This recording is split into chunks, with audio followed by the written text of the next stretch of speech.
అహంకారము పోవాలి అనుకున్న వాడికి ఏకైక మార్గము లోకంలో మహాపురుషులతో కలిసి ఉండడమే.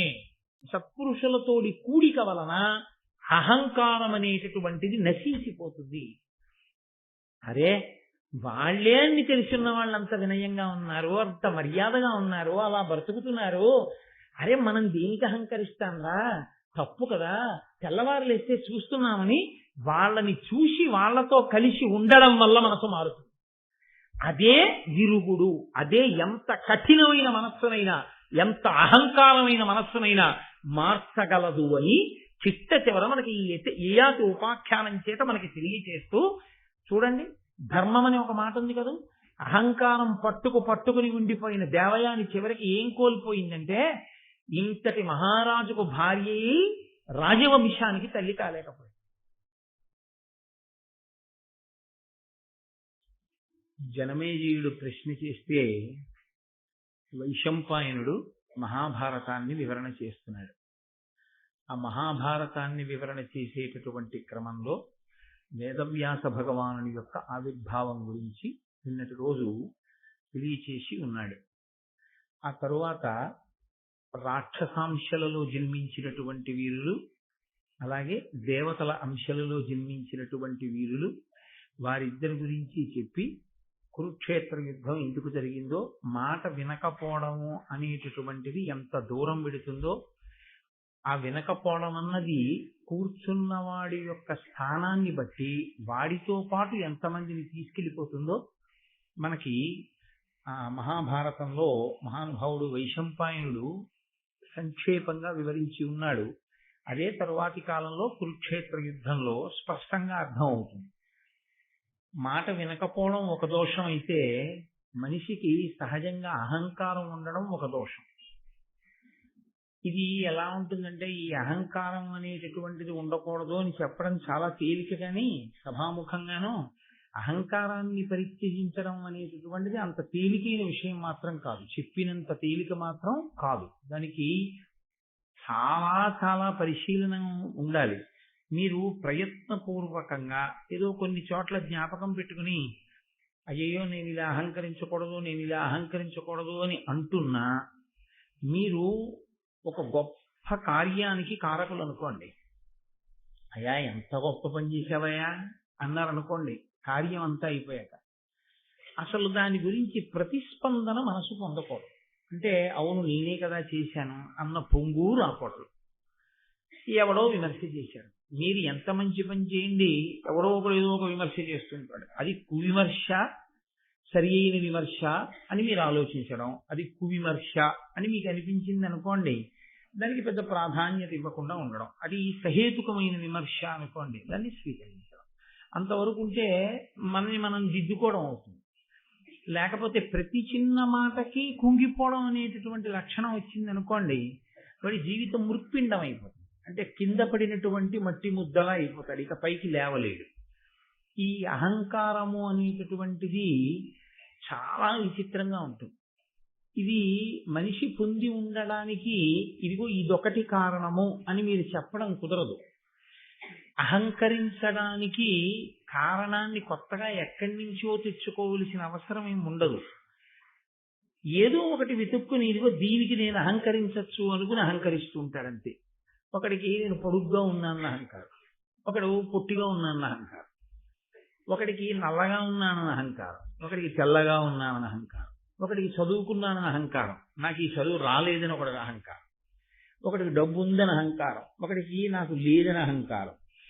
అసలు మనిషి అహంకరించడానికి కొత్తగా కారణం అన్నది వెతుక్కోవలసిన అవసరం ఉండదు. దాంట్లో మనిషి తాదాత్మ్యత పొందవలసినటువంటి స్థితికి వశుడైతే ఏదో కారణాన్ని వెతుక్కుంటాడు.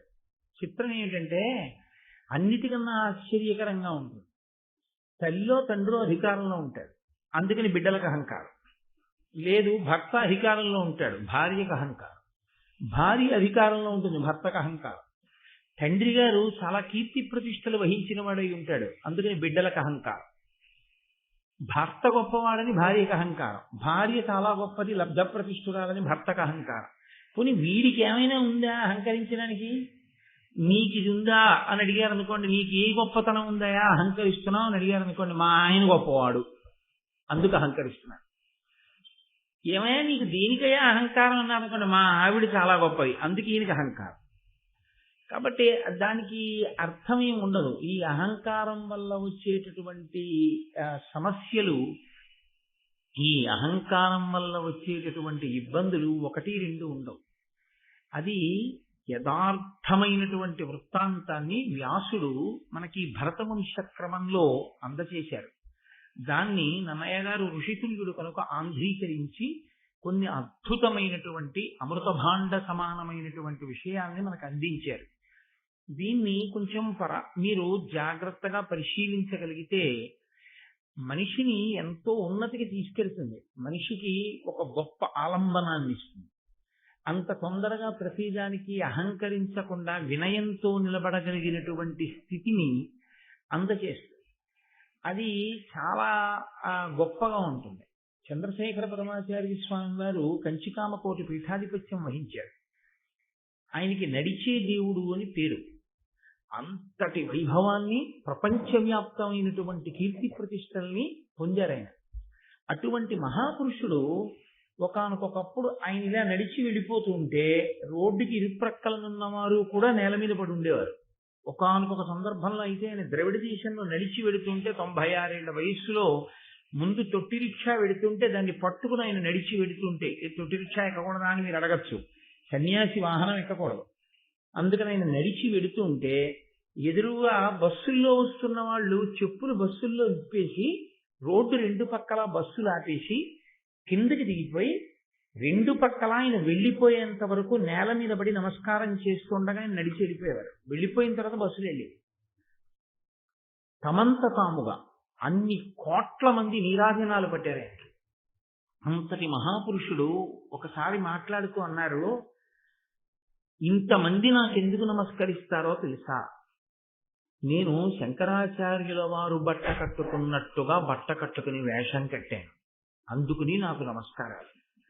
ఇవన్నీ ఎవరికి చెందుతాయంటే శంకర భగవత్పాదులకి చెందుతాయి తప్ప ఇవన్నీ నాకు అని మీరు అనుకోకండి.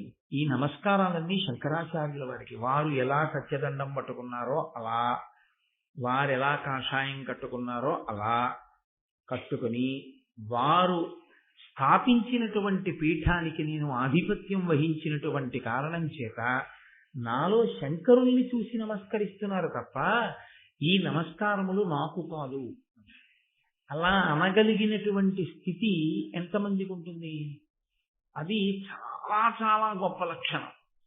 ఎన్ని ఉన్నా తాను అంత వినయంగా ఉండగలగడం, తాను అంత మర్యాదతో ప్రవర్తించగలగడం, దేని చేత కూడా తాను ఆ గొప్పగా ఇదంతా నాదే అనేటటువంటి అహంకారాన్ని పొందకుండా ఉండగలగడం, అన్ని విభూతులు ఈశ్వరుడు ఇచ్చిన అత్యంత వినయంతో ప్రవర్తించగలగడం, ఇది అంత తేలిగ్గా అబ్బే విషయం కాదు.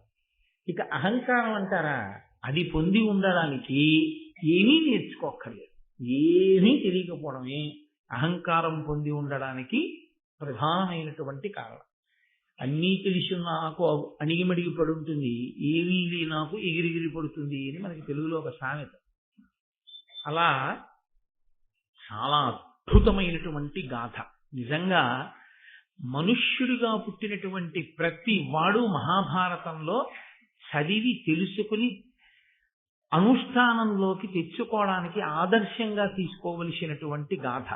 అన్ని ధర్మ సూక్ష్మములతో కూడుకున్నటువంటి గాథ. ఆద్యంతము అంత గొప్పగా ఆవిష్కరించారు మహానుభావుడు నన్నయ్య గారు.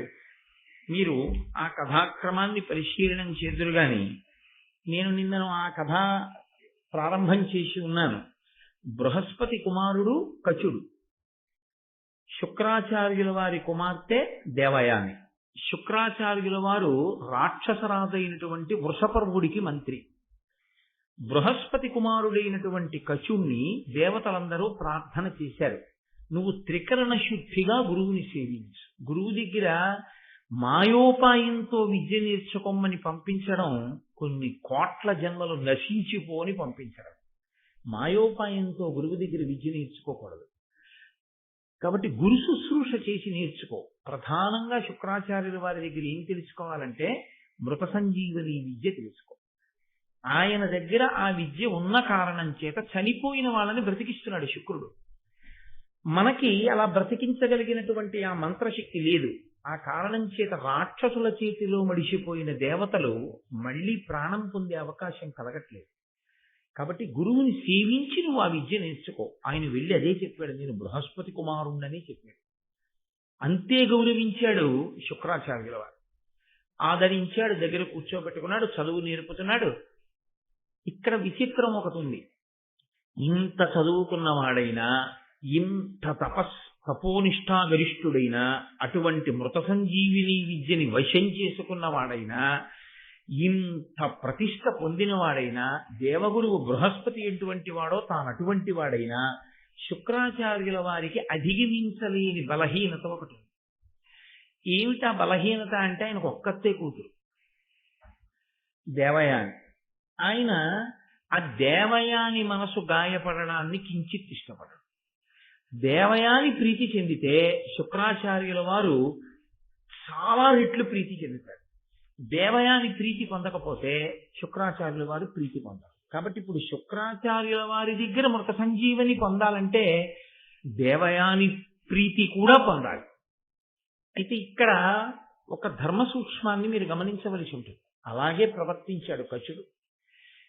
అలాగే ప్రవర్తించాడు అన్నప్పుడు కచుడు బ్రహ్మచారి, దేవయాని కన్య.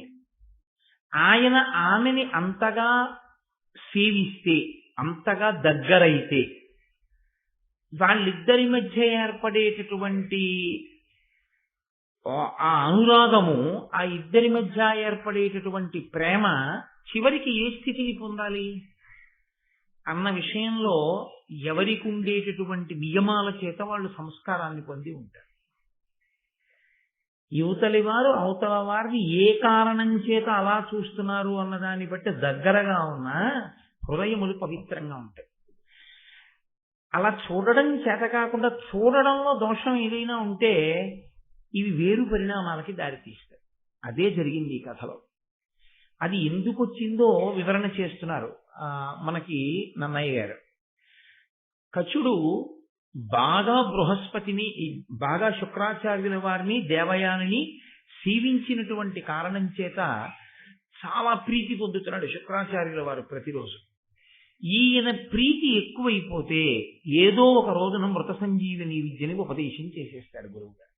గురువుగారిని మీరు ఉపదేశం చెయ్యొద్దు అని అడ్డుపట్టగలిగిన వాడు ఉండడుగా. కాబట్టి ఇచ్చేస్తాడు ఆ విద్యని. కాబట్టి ఇవ్వకుండా చెయ్యాలి అంటే గురువు గారు లేకుండా చేస్తే వీళ్ళకే ప్రయోజనం ఉండదు. మళ్ళీ మృత సంజీవిని విద్య ఉండదు. ఆ విద్య గురువు గారితో ఉంది. కాబట్టి గురువు గారు వాళ్ళకి కావాలి. ఉండకూడని వాడెవరు? దేవతల నుంచి వచ్చిన వాడు కచుడు. కాబట్టి కచుడు లేకుండా చేద్దాం. కచుడు లేకుండా చేయాలంటే ఏం చేయాలి? కచుడిని చంపేయడమే. బ్రహ్మచర్యాశ్రమంలో ఉన్నటువంటి వాడికి కొన్ని విహితములు ఉంటాయి, కొన్ని కర్తవ్యములు ఉంటాయి. ఎప్పుడైనా గురుపత్ని పిలిచి నాయన భిక్షాన్నం తీసుకురా అందనుకోండి, వెళ్ళి భిక్షాన్నం తీసుకొస్తాడు. గురువు గారు పిలిచి సమిధలు పట్టుకురా అంటే సమిధలు పట్టుకొస్తాడు. వెళ్ళి కాసిన పువ్వులు, పళ్ళు, తేనె పట్టుకురా, వెళ్ళి పట్టుకొస్తాడు. లేదు ఏదో ఈ ధేనువులను, ఆవులను మేపు అంటే ఆవుల్ని తీసుకెళ్లి మేపుతూ ఉంటాడు. అలాగే కచుడు ఒక రోజున ఆవుల్ని తీసుకుని వెళ్ళాడు. వెళ్ళి ఆ ఆవుల్ని మేపుతున్నాడు. మీరు ఒక విషయాన్ని గమనించవలసి ఉంటుంది. ఈశ్వరుడు అన్నవాడు ఒకడు ఎప్పుడు ఉంటుంటాడు. నిన్ననే మీతో నేను మనవి చేసి ఆ పరదేవత ఉంటుంది. కదలిక అన్నది మీరు ఎప్పుడు చెప్పినా అది పరదేవతానుగ్రహము అని మీరు గుర్తుపెట్టుకోవాలి. కదలికలన్నీ ఆగిపోయినటువంటి స్థితిలో అంతర్ముఖుడై సమాధి యందు శివుడితో రమిస్తూ తాను శివుడుగా నిలబడిపోయిన స్థితిలో శివుడు తప్ప మిగిలిన కదలికలు ఎప్పుడు ఉన్నా అదంతా పరదేవతానుగ్రహమే. ఆ పరదేవతానుగ్రహము లోపించిందో కదలిక ఇంకొకలా మారిపోతుంది. కదలిక ఇంకొకలా మారిన ఉత్తర క్షణంలో పతనం ప్రారంభమైంది. అమ్మవారి అనుగ్రహం లేదు, ఒక్క కదలిక పాడు చేస్తుంది ఆవిడ. ఏదో ఒక కదలిక తేడా వస్తుంది అంతే. అది జీవితాన్ని కాదు, కడుపున పుట్టిన బిడ్డల్ని కూడా పాడు చేస్తుంది. పరదేవత అనుగ్రహం ఉంది. మీ కదలికలో దోషం వస్తుంటే ఆవిడ దిద్దుతుంది. ఆవిడ దిద్దడానికైనా, అందుకే ఆవిడ పంచతన్మాత్రశాయక. ఆవిడ వీడిలా ఇంద్రియ లౌల్యానికి గురి కాని అని విడిచిపెట్టినా ఒక్కటే కారణం, అవతల వ్యక్తి యొక్క ధర్మనిష్ట, అవతల వ్యక్తి యొక్క భక్తి, ఈ రెండిటినీ ప్రాతిపదికగా తీసుకుంటాం. ఇప్పుడు ఆయన అదృష్టం చూడండి. ఆయన సమిధలు తీసుకురావడానికి వెళ్ళి ఉంటే దారి తప్పాడనుకుంటాడు. ఆయన ఆవుల్ని కాస్తూ వెళ్ళాడు. ఆవులకు లక్షణం ఉంటుంది. తీసుకెళ్ళినటువంటి వాడు ఎక్కడికో వెళ్ళిపోయినా ఆవులు తిరిగి ఇంటికి వచ్చేస్తాయి. వాటికి అదొక లక్షణం ఉంటుంది. నిన్నను శృంగగిరి పీఠాన్ని నిర్వహణ చేసేటటువంటి హరిప్రసాద్ గారు మన దగ్గరికి వచ్చారు. వారి ఇంట్లో ఇప్పుడు ఆవులు ఉంటాయి. వారి అన్ని వ్యాపార ప్రాంగణముల యందు ఆవులు ఉంటాయి. ఆయన తన ఇంట్లో ఉన్న ఆవుని ఏదో అది కొంచెం చూడుతో ఉంది కదా అని చెప్పి దానికి బాగా రక్షణగా ఉంటుంది అని దగ్గరగా ఒక 50 కిలోమీటర్ల దూరం అవతల ఎక్కడో ఇంకొక ఊళ్ళో తన ఫ్యాక్టరీ ప్రిమిసిస్ లోకి పంపించారు ఒక ఆవుని. చాలా జాగ్రత్తగా పంపించి ఆయన రాత్రి పడుకుని నిద్రపోయారు. తెల్లవారేటప్పటికి అది అంబారావం చేస్తూ గేటు ముందు నించునుంది. ఆ 50 కిలోమీటర్ల దూరం అది ఎన్నడూ వెళ్ళి ఎరగదు. ఎన్ని మలుపులో ఉండి ఇంకొక ఊరు అది వచ్చేసింది అంతే.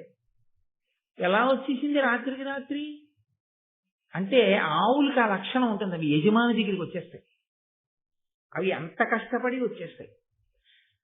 కాబట్టి కచుడు రాకపోవచ్చు, కానీ ఆవులు వస్తాయి ఇంటికి. కాబట్టి ఆ రోజున ధేనువుల్ని కాస్తూ అతను వెళ్ళడమే అతని అదృష్టం. కాబట్టి అతనికి ఏదో జరిగింది అని అనుమానించడానికి ఒక కారణం ఏర్పడింది. దేవయానిని కూడా తృప్తిపరిస్తే తప్ప, దేవయాని కూడా సంతోషిస్తే తప్ప, సంతోషించని మనసు కచుడికి ఉండడం, శుక్రుడికి ఉండడం కచుడికి అదృష్టమైంది. ఎందుకని? శుక్రుడు పట్టించుకోలేదు, కానీ దేవయాని పట్టించుకోలేదు. వీడు ఇంకా ఇంటికి ఎందుకు రాలేదని అడిగింది. అలా అడిగేవాళ్ళు లేరనుకోండి, ఆయన ఏమైపోను, కుక్కలు పీకేసిన పులులు తినేసిన అయినా బతికించగలడు శుక్రాచార్యుల వాడు. కాబట్టి ఇప్పుడు ఆ రాక్షసులు ఏం చేశారంటే ఆయన్ని తీసుకెళ్లి ఓ చెట్టు కట్టేసి ఆయన్ని నరికి చంపేశారు. ఇప్పుడు ఆ కచుడు మరణించాడు. సాయంకాలం వరకు ఆవులు ఆ చుట్టుపక్కల మేత మేసాయి. వెనకాతల తోలుకెళ్లిన వాడు ఎవరున్నాడో అతను మరణించాడు, చెట్టు కట్టేశాడు. కాబట్టి ఇప్పుడు ఆ శవాన్ని పీక్కు తినడం కూడా చాలా తేలిక క్రూర మృగాలకి. ఆవులు తిరిగి వచ్చాయి. శుక్రాచార్యుల వారు పట్టించుకోలేదు. ఆయన సాయంకాలం తను చేయవలసిన హోమం ఏముందో అగ్నికార్యం అది చేసుకున్నాడు. చేసుకుని ఆయన ప్రశాంతంగా కూర్చున్నాడు. దేవయాని వచ్చింది. వచ్చి శుక్రాచార్యుల వారిని ప్రశ్న వేసింది. ఇది అద్భుతమైనటువంటి రచనా విధానం. ఇందులో ఎక్కడా కూడా ఇంకొక రకమైన మాటను అన్నయ్య గారు తిన్నగా వాడరు. అంటే మీరు అర్థం చేసుకుని ఉంటారు నన్ను. కానీ ఆమె హృదయము ఆయన యందు అనురక్తమయ్యున్నది అన్న విషయం మాత్రం ఆవిడ మాట్లాడుతున్న తీరు బట్టి స్పష్టం. కాబట్టి ఆవిడండి శుక్రాచార్యుల వారి దగ్గరికి వెళ్ళి,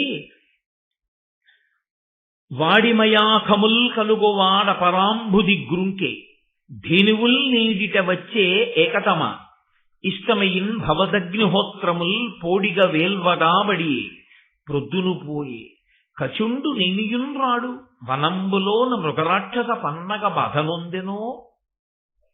ఇది మనసులో ఎంతో ప్రేమ ఉన్నటువంటి వాళ్ళు తప్ప మాట్లాడనటువంటి మాటలు. కచుడు అన్నవాడు వాడు తిరుగుతుందని వాడు కనపట్టలేదు ఏంటంటే ఇవాళ అని వెళ్ళిపోవడం వేరు. ఈవిడ ఇవాళ మాట్లాడుతున్న తీరు వేరు. దేవయాని అంటే దేవయాని ఆయన ఎందు కచుని ఎందు అనురాగమును పెంచుకుంటోంది అనడానికి ఈ పద్యం సాక్ష్యం. ఆవిడంది, వాడిమయూఖముల్ కలుగువాడ పరాంబుది గ్రుంకే. చాలా తీవ్రమై వేడి కలిగినటువంటి కిరణములు కలిగినటువంటి సూర్య భగవానుడు పశ్చిమ సముద్రంలో మునక వేశాడు. అంటే సూర్యాస్తమయం అయిపోయింది. ధేనువుల్ నేటిట వచ్చే నేకతమ, వెళ్ళినటువంటి ఆవులు ఒక్క ఆవులే తిరిగి వచ్చాయి. ఆవుల్ని తోలుకుని వెళ్ళిన వాడు తిరిగి రాలేదు. నిష్టమయిన్ భవదగ్నిహోత్రముల్ పోడిగ వెల్వగాబడియే, నీ అగ్నిహోత్రం ఉందే దానికి చక్కగా నువ్వు హోమకార్యం మాత్రం పూర్తి చేసేశావు, హవిస్సులు ఇచ్చేసావు, ఆ అగ్నిలో వేల్చవలసినవి వేల్చావు, దానికి చేయవలసిన పూజ పూర్తి చేసేశావు.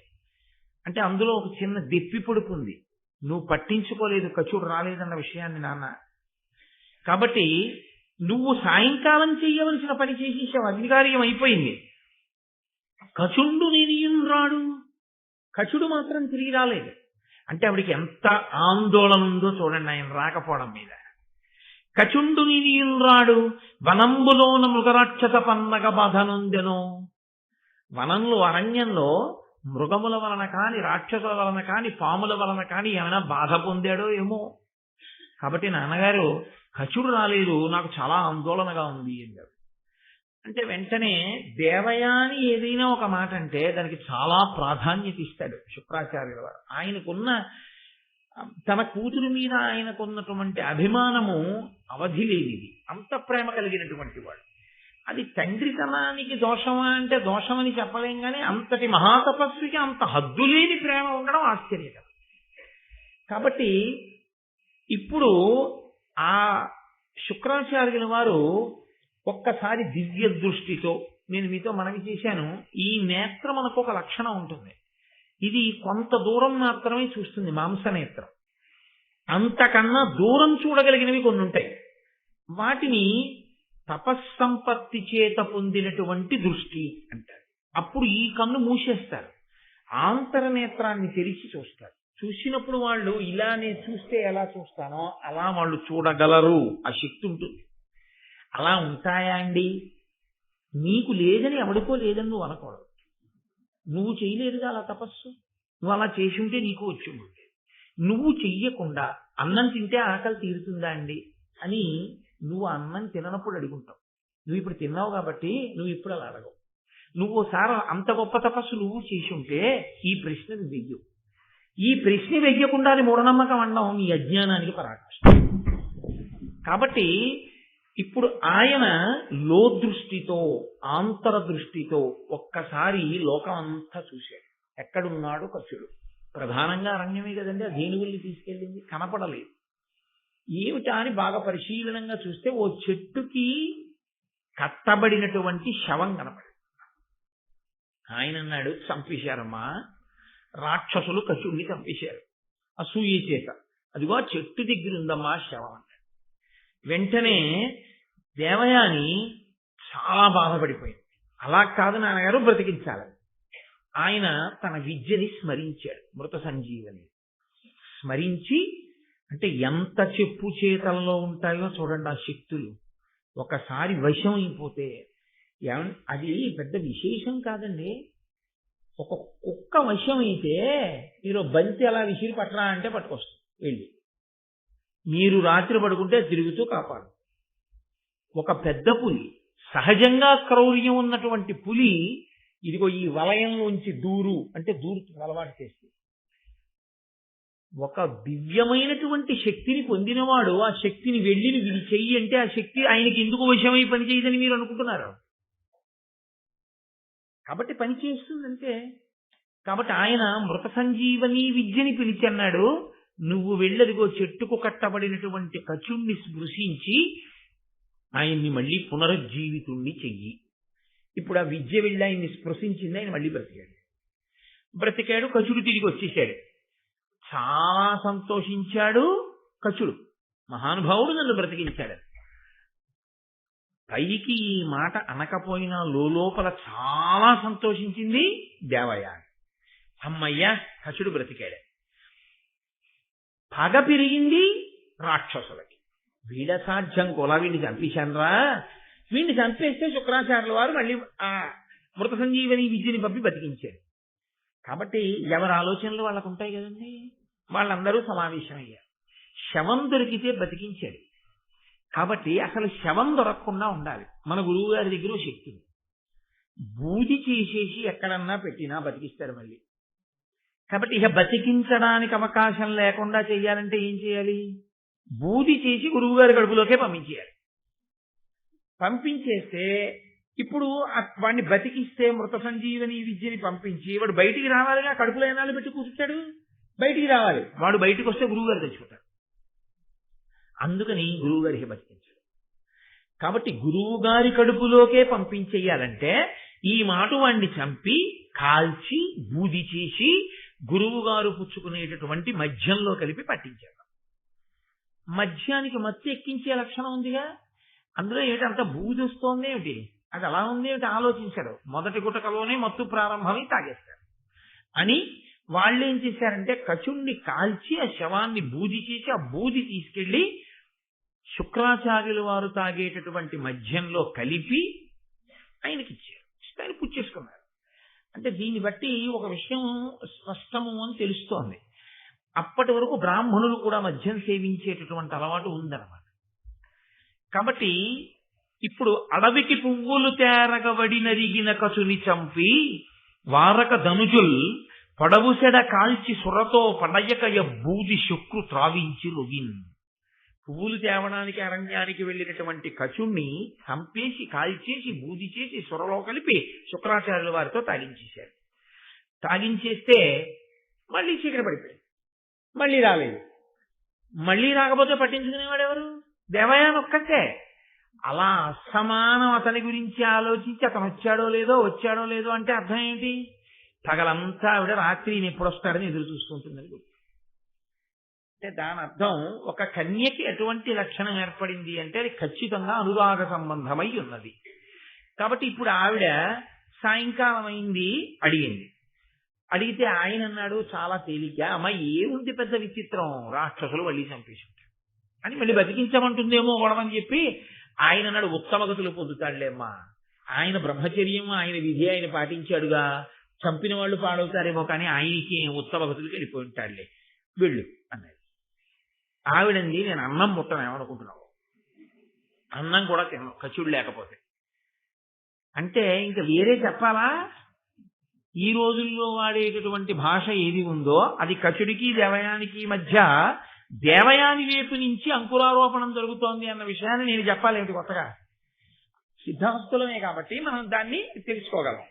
కాబట్టి ఇప్పుడు ఆయన ఏం పర్వాలేదమ్మా కచుడు సుగతిని పొంది ఉంటాడు అంటే ఆవిడంది అతిలోకోత్తరుడైన అంగిరిసు మనమడు ఆశ్రితుండు ఆ బృహస్పతికి పుత్రుడు నీకు శిష్యుడు స్వరూప బ్రహ్మచర్యాశ్రమ వ్రత సంపన్నుడు అకారణంబా ధనుజ వ్యాపాదితుండైన అచ్యుత ధర్మజ్ఞ మహాత్మా ఆ కచునికి శోకింపకెట్లుండేదాన్ని. ఏమిటయా చాలా తేలిగ్గా చెప్పించారు నాన్నగారు, లోపలికి వెళ్ళమ్మా ఉత్తమ గతులు పొందుంటారంటారు ఏమిటి మీరు? ఆయన ఎవరనుకుంటున్నారు? మహానుభావుడైనటువంటి అంగిరస మహర్షి యొక్క మనవడు, మిమ్మల్ని ఆశ్రయించి ఉన్నవాడు, తండ్రిని ఆశ్రయించినట్టు గురువు గారిని ఆశ్రయించి ఉన్నాడు అతను. కాబట్టి మీరు రక్షకులు ఇప్పుడు ఆయనకి. పైగా దేవగురువు అయినటువంటి బృహస్పతి కుమారుడు, ఏమి సామాన్యుడు కాడు, మీకు శిష్యుడు. నాన్నగారండి మీకు శిష్యుడైన స్వరూపమైనటువంటి బ్రహ్మచర్యాశ్రమము యొక్క వ్రతమునందు సంపన్నమైన స్థితిని పొందినవాడు, అంత బాగా బ్రహ్మచర్యాశ్రమాన్ని అనుష్ఠిస్తున్నవాడు. అటువంటి వాణ్ణి కారణం లేకుండా ఈ రాక్షసులు ఆయన మీద క్రోధాన్ని పెట్టుకుని ఆయన్ని చంపేశారు. అటువంటి కచుడు గురించి శోకించద్దంటారేంటి? ఇన్ని కారణాలు ఉన్నాయి, అటువంటి మహాత్ముడు చచ్చిపోతే అనకపోవడానికి నేను ఏడుస్తున్నాను. ఏడిస్తే ఏడంటారేమో నేను అన్నం తిన్నాను ఆ కచుడు లేకపోతే. అప్పటికీ ఆమెకి అనురాగం ఉన్నది అన్న విషయం శుక్రాచార్యుల వారికి ఎందుకు అర్థం కాలేదండి అని మీరు నన్ను ప్రశ్న చేయొచ్చు. అలా ఆమె అనురక్త అవుతుంది అని శుక్రాచార్యుల వారు వేరొక కారణానికి ఊహించలేదు. ఏ కారణమో నేను మీకు ఎదురు చూపిస్తాను. కాబట్టి ఆమె అంత హఠం చేస్తే ఆయన అన్నారు, అదేమిటమ్మా అన్నం కూడా తిన్నంటున్నావు, అంతే కచుడు బ్రతకవలసిందే, అయితే సరే ఎక్కడున్నా బ్రతికిస్తాను, చేతిలో విద్య ఉందిగా. ఆయన మళ్ళీ అంతర్ముఖుడై చూశాడు, ఎక్కడా కనపడలేదు. ఆఖరికి తన కడుపులోనే కనపడ్డాడు బూది. అమ్మాయి రాక్షసులు నాతో తాగించేశారు, బూది కలిపేసి లోపలికి వెళ్ళిపోయాడు. భూసురులాదిగ గల జనులీసుర సేవించిరీని ఇది మొదలగ పాపాసక్తి పతితులగుదురు చేసిటి మర్యాద దీని చేకొనుడు జనుల్. సురాపానం అనేటటువంటిది ఇప్పటి వరకు బ్రాహ్మణులు కూడా చేశారు, కానీ ఇప్పుడు నేను కట్టడి చేస్తున్నాను. ఎంత తపస్సున్నవాడైనా, ఎంత జ్ఞానమున్నవాడైనా, ఎంత భక్తి ఉన్నవాడైనా సురాపానము చేస్తే వెంటనే వాడికి విస్మృతి కలుగుతుంది. వాడు ఏం చేస్తున్నాడో తెలియదు, పాపపు పని చేస్తాడు. నేను సురాపానం చేయడం వల్ల అందులో కచుని యొక్క బూది ఉంది అని తెలుసుకోకుండా తాగేశాను. కాబట్టి నేను ఇవాళ నుంచి లోకానికి ఒక వాక్కు విడిచిపెడుతున్నాను. బ్రాహ్మణునితో సహా మనుష్య పుటక పుట్టిన వాడెవ్వరూ సురాపానము చెయ్యరాదు. అలా సురాపానం చేస్తే ఘోరాతి ఘోరమైన స్థితిని వాడు పొందుగాక. కాబట్టి ఆనాటి నుంచి ఇక సురాపానం అనేటటువంటిది పూర్తిగా నిషిద్ధం శాస్త్రంలో. కాబట్టి శాస్త్రమునందు అనురక్తి ఉన్నవాడైతే ఆ ఒక్క మాట చాలు, దాని జోలికి వెళ్ళకూడదు. కాబట్టి ఇప్పుడు ఈ లోపలే ఉన్నటువంటి వాడిని బ్రతికించాలి కూతురు కోసం. కాబట్టి ఆయన మళ్ళీ ఆ మంత్రం చదివాడు. లోపల ఆ కచుడు ఊపిరి పోసుకుని మళ్ళీ సహజ స్థితిని పొందాడు. గురువుగారు, మీరు నన్ను దయతో బతికించారు, కానీ నేను బయటికి రావడం ఎలా? నువ్వు బయటికి వస్తే నేను చచ్చిపోతాను. కాబట్టి శుక్రాచార్యుల వారు అన్నారు, నువ్వు వాడు ఆ కడుపులో ఉండగానే నీకు మృత సంజీవని విద్యని ఉపదేశం చేసేస్తాను. నువ్వు మృత సంజీవని విద్యని పొంది నువ్వు బయటికి రా, నేను మరణిస్తాను. నువ్వు మృత సంజీవని విద్యతో నన్ను బ్రతికించు. ఇక్కడ మీరు ఒక్క విషయాన్ని గమనించండి. కచుని మనస్సులో అన్యమైన ఆలోచన ఏదైనా ఉంటే మృత సంజీవని విద్య ఉపదేశం పుచ్చేసుకుని గురువుగారి కడుపులోంచి బయటకు వచ్చి తన దారిని తాను వెళ్ళిపోతే కచుడికి తప్ప మృత సంజీవని విద్య తెలుసున్నవాడు రాక్షసులకి లేడి. 2, అమ్మా నేను చనిపోయిన తరువాత వీడు పైకొచ్చి నాకు మళ్ళీ మృత సంజీవని విద్యతో బతికిస్తాడో బతికించడో అనుమానం. అందుకని నేను ఎలా ఉపదేశం చేస్తానమ్మా అని శుక్రాచార్యుల వారు అడగచ్చు. శిష్యుడి మీద నమ్మకం అంటే గురువు గారికి ఉండే నమ్మకం అటువంటిది. ఆ మాట కనీసం మనసులో సంకల్పంగా కూడా శుక్రాచార్యుల వారికి రాలేదు. త్రికరణ శుద్ధి కలిగినటువంటి శిష్యుడంటే గురువు గారిని అలా మోసం చేద్దామన్న ఆలోచన శిష్యుడికి రాలేదు. కాబట్టి ఇప్పుడు గురువులో కానీ శిష్యుడిలో కానీ దోషం ఏమైనా ఉందా? వాళ్ళిద్దరి మధ్య ఉన్నటువంటి అభిమానం, వాళ్ళిద్దరి మధ్య ఉన్న సంబంధం కేవలం గురు శిష్య సంబంధం తప్ప వాళ్ళిద్దరికీ ఇంకొక ఆలోచన లేదు. కాబట్టే ఎప్పుడూ శుక్రాచార్యులు వారు ఏమనుకునేవాడంటే, ఈ కచుడు నాకు శిష్యుడు కనుక అతను నాకు కొడుకుతో సమానం కనుక దేవయాని నాకు కూతురు కనుక వాళ్ళిద్దరూ అన్నా చెల్లెళ్ళు అవుతారు. ఒక చెల్లెలుగా అన్నగారి కోసం బెంగబెట్టుకుంటోందనుకున్నాడు తప్ప ఆమె ధర్మాన్ని తప్పి అనురక్తి అవుతోందని శుక్రాచార్యుల వారు ఊహించలేకపోయాడు. అందుకని ఆయనకి అందలేదు ఆ విషయం. ఆయన లోపలంత ధర్మం పట్టుకున్నాడు. కచుడు దేవయాని తన యందు అనురక్తి అవుతోంది అని ఆయన తెలుసుకోలేకపోయాడు. ఎందుకని అంటే ఈయన్ని నేను ఎంత సేవిస్తున్నానో ఆమెనంత సేవిస్తున్నాను. ధార్మిక కోణంలో చూసినప్పుడు గురుపుత్రిక కనుక ఆమె నాకు చెల్లెలవుతుంది. కాబట్టి ఒక అన్నగారి మీద ఎంత ప్రేమ పెంచుకుంటుందో నా మీద అంత ప్రేమ పెంచుకుంటుంది. లోకంలో చూడండి, ఒక్కొక్క చోట తోడ పుట్టినటువంటి అన్నదమ్ముల మీద ఎంత ప్రేమ ఉంటుందో, ఆ కుటుంబంతో సాన్నిహిత్యం పొంది అన్నయ్య అన్నయ్య అని పిలిపించుకున్న వాళ్ళ మీద అంత ప్రేమ ఉంటుంది ఒక్కొక్కసారి. అందుకని నా మీద అంత ప్రేమ పొందిందనుకున్నాడు కచుడు. కాబట్టి ఇప్పుడు కచుని యందు దోషం లేదు, శుక్రుని యందు దోషం లేదు. వాళ్ళిద్దరూ ధర్మానికి కట్టుబడ్డారు. దోషం అంటూ ఉంటే ఎవరి యందు ప్రవేశించింది?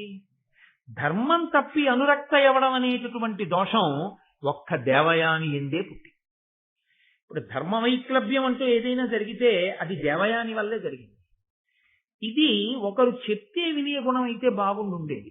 దేవయాని పాత్రలో యథార్థముగా తనంత తానుగా అహంకరించడానికి దేవయానికి అంత గొప్ప లక్షణాలు ఏం లేవు. అంత గొప్పగా చెప్పేసినట్టుగా నన్నయ్య గారు ఏం చెప్పలేదు ఎక్కడ. ఆవిడ ఎప్పుడు చెప్పుకున్నా ఆవిడ అహంకారం అంతా ఏమిటంటే నేను శుక్రాచార్యుల వారి కూతురు కాబట్టి నేను ఆయన యందు అనురక్త అవడమే వాడి జన్మధన్యం. నేను నీదానవుతానంటే పొంగిపోతాడు తప్ప అన్నన్నా అంటాడేమిటి అసలు అననే అనడం, అయ్య బాబోయ్ దేవయాని నా భార్య ఎవడమా అని పరవశించి కింద పడిపోతాడు అనుకుందండి. నేను శుక్రాచార్యుల వారి కూతుర్ని అనేటటువంటి లక్షణం చేత ఆవిడ పెంచుకున్న అభిజాత్యమో అహంకారమో అటువంటిది. నేను మీతో మనవి చేసింది అదే ఉపోద్ఘాతం. నేను బృహస్పతి కొడుకుని అని కచుడు కూడా అహంకరించవచ్చు, నేను మృత సంజీవని ఉన్నవాణ్ణి అని శుక్రాచార్యుల వారు కూడా అహంకరించవచ్చు. వాళ్ళిద్దరికీ లేదు. వాళ్ళు వాళ్ళ ధర్మంలో వాళ్ళు నిలబడ్డారు. వాళ్ళ మనసుల్లో ఏ విధమైనటువంటి అహంకారాలు లేవు, ఏ విధమైన అన్యభావనలు లేవు. ఉన్న అల్లరంతా ఎక్కడొచ్చింది? దేవయానితోనే వచ్చింది. కాబట్టి ఇప్పుడు తాను పొందాలనుకున్న ప్రధానమైన విద్యని తాను పొందేశాడు, మృత సంజీవని. పైగా గురువు గారిని సేవించి ఇతర విద్యలు నేర్చుకున్నాడు. కాబట్టి గురువు గారి దగ్గర సెలవు తీసుకుని, అయ్యా నేను వెళ్ళొస్తాను, ఇంకా నేను దేవలోకానికి వెళ్ళి మా తండ్రి గారిని దేవతల్ని సేవిస్తాను. చిత్రం ఏమిటంటే శుక్రాచార్యుల వారు నీకు ఇచ్చిన విద్యతో దేవతల్ని బ్రతికించవద్దు, ఇప్పటి వరకు రాక్షసులే బతికుంటున్నారు, దీంతో దేవతలను బ్రతికించవద్దు అని అనగలడు. విద్యనిచ్చిన గురువు దీనిని నువ్వు ఇలా ఉపయోగించవద్దు అని అనలేదు. అంటే ఆయన ఔదార్యం అటువంటిది. ఇది శుక్రాచార్యుల వారి యొక్క గొప్పతనం. నిష్కర్షగా ఆయన మహానుభావుడు. ఆయన ఏ ఇతర కారణం చేత ఆ విద్యని ప్రయోగించవద్దు అన్న మాట ఏం లేదు. అసలు ఆయన ఆ విద్య గురించి ఆలోచించలేదు. అంత ఉదారుడై ఇచ్చేశాడంతే. గురువు అన్న మాటకున్న గొప్పతనం ఏంటంటే ప్రతిఫలాన్ని అపేక్షించడం అన్నది మనసులో ఎన్నడూ లేకుండా ఇవ్వడం ఒక్కటే చేసున్నవాడు. అది ఎక్కడి వరకు?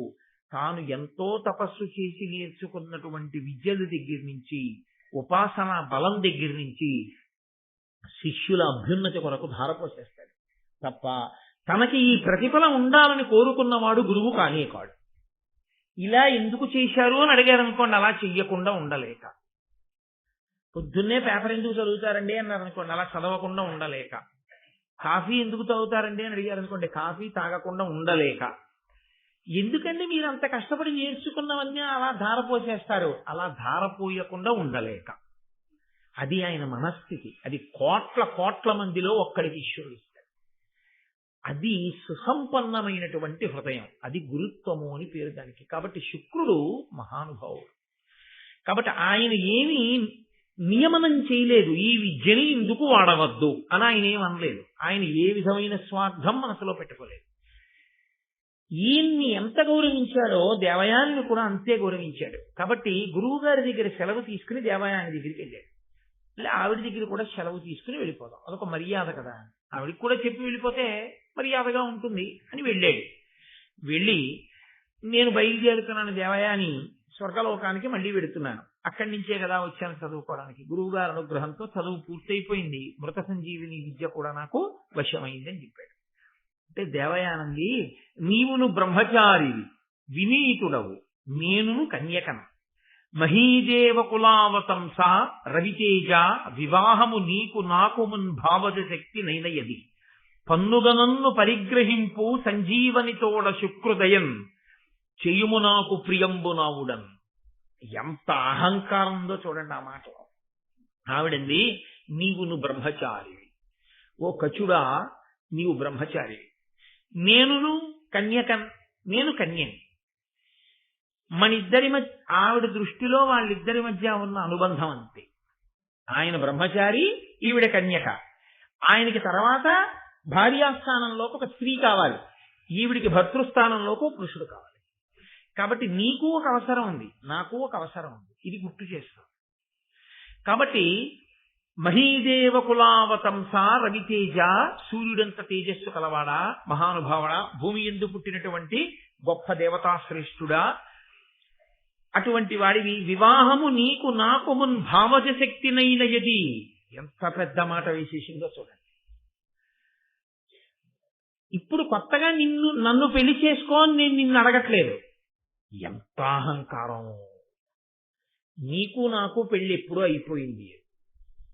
ఎప్పుడైపోయింది అంటే భావజ శక్తి, అది మనోజ అని కదా, మన్మధుడికి ఉన్న పేర్లలో మనోజుడు, మనస్సు నుండి పుట్టినవాడు అని ఒక పేరు. కాబట్టి నీకు నాకు పెళ్లి మన్మధుని యొక్క ప్రకోపం చేత ఎప్పుడో అయిపోయింది. అంటే నేను నిన్ను అలా చూశాను, నువ్వు నన్ను అలా చూశావని నిర్ధారించేస్తాను. ఆయన అలా చూశాడో లేదో ఆవిడకి అనవసరం. ఈవిడ చూసింది, ఆయన అలా చూశాడు అనుకుంటాడు. అనుకోవడం కాదు, అదే సత్యం అంటుంది. కాబట్టి నీకు నాకు పెళ్లి అయిపోయింది, మన్మధుడు చేసేశాడు మన ఇద్దరు పెళ్లి అయింది. భావజ శక్తినైనయది పన్నుగ నన్ను పరిగ్రహింపు సంజీవనితోడ శుక్రుదయం.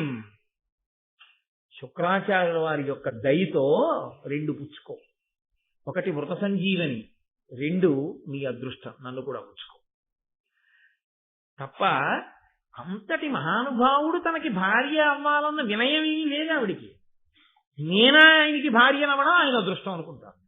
కాబట్టి శుక్రుని అనుగ్రహంతో మృత సంజీవనితో పాటు నన్ను కూడా పొందుద్ది. ఎందుకు దేవయానికి అహంకారం? నేను మీతో మళ్ళీ మళ్ళీ మనవి చేస్తాను, అహంకరించడానికి ఏదో కారణం ఉందని అన్నయ్య గారు ఏం చెప్పలేదు. ఆవిడ మాత్రం చెప్తూ ఉంటుంది ఎప్పుడు, ఏమో తెలుసా అండి, మృత సంజీవుని తెలిసిన శుక్రాచార్యుల వారికి నేను కూతురునంటూ. తప్ప శుక్రాచార్యుల వారికి ఎంత వినయం ఉందో, ఆయనకి ఎంత తపస్సు ఉందో, అంత భక్తి ఉందో, ఎంత ధర్మం ఉందో, అందులో తనకెంత ఉందో ఎప్పుడూ పరిశీలించుకో. మహాత్ములతో ఉన్నటువంటి భౌతికమైన సంబంధాన్ని అహంకరించడానికి వాడుకోవడం పతనహేతువే తప్ప ఉన్నతికి హేతువు కాదు. కాబట్టి ఇప్పుడు ఆవిడంది, పన్నుగనన్ను పరిగ్రహింపు సంజీవని తోడ శుక్రుతయం చేయుమ నాకు ప్రియంబు నవుడం. నాకు ప్రియం చేయవయా, నేను కోరుకున్న కోరిక తీర్చు అంటే. ఆయన అన్నాడు, కచుడు భావజ శక్తి అయినది అని నువ్వు అంటున్నావు, నాకు అసలు అటువంటి మన్మథ వికారం లేదు. మన్మథ వికారము లేకపోవడానికి కారణమేమి? ఆమె కన్య కాదా, ఈయన బ్రహ్మచారి కాదా? కన్యా బ్రహ్మచారే.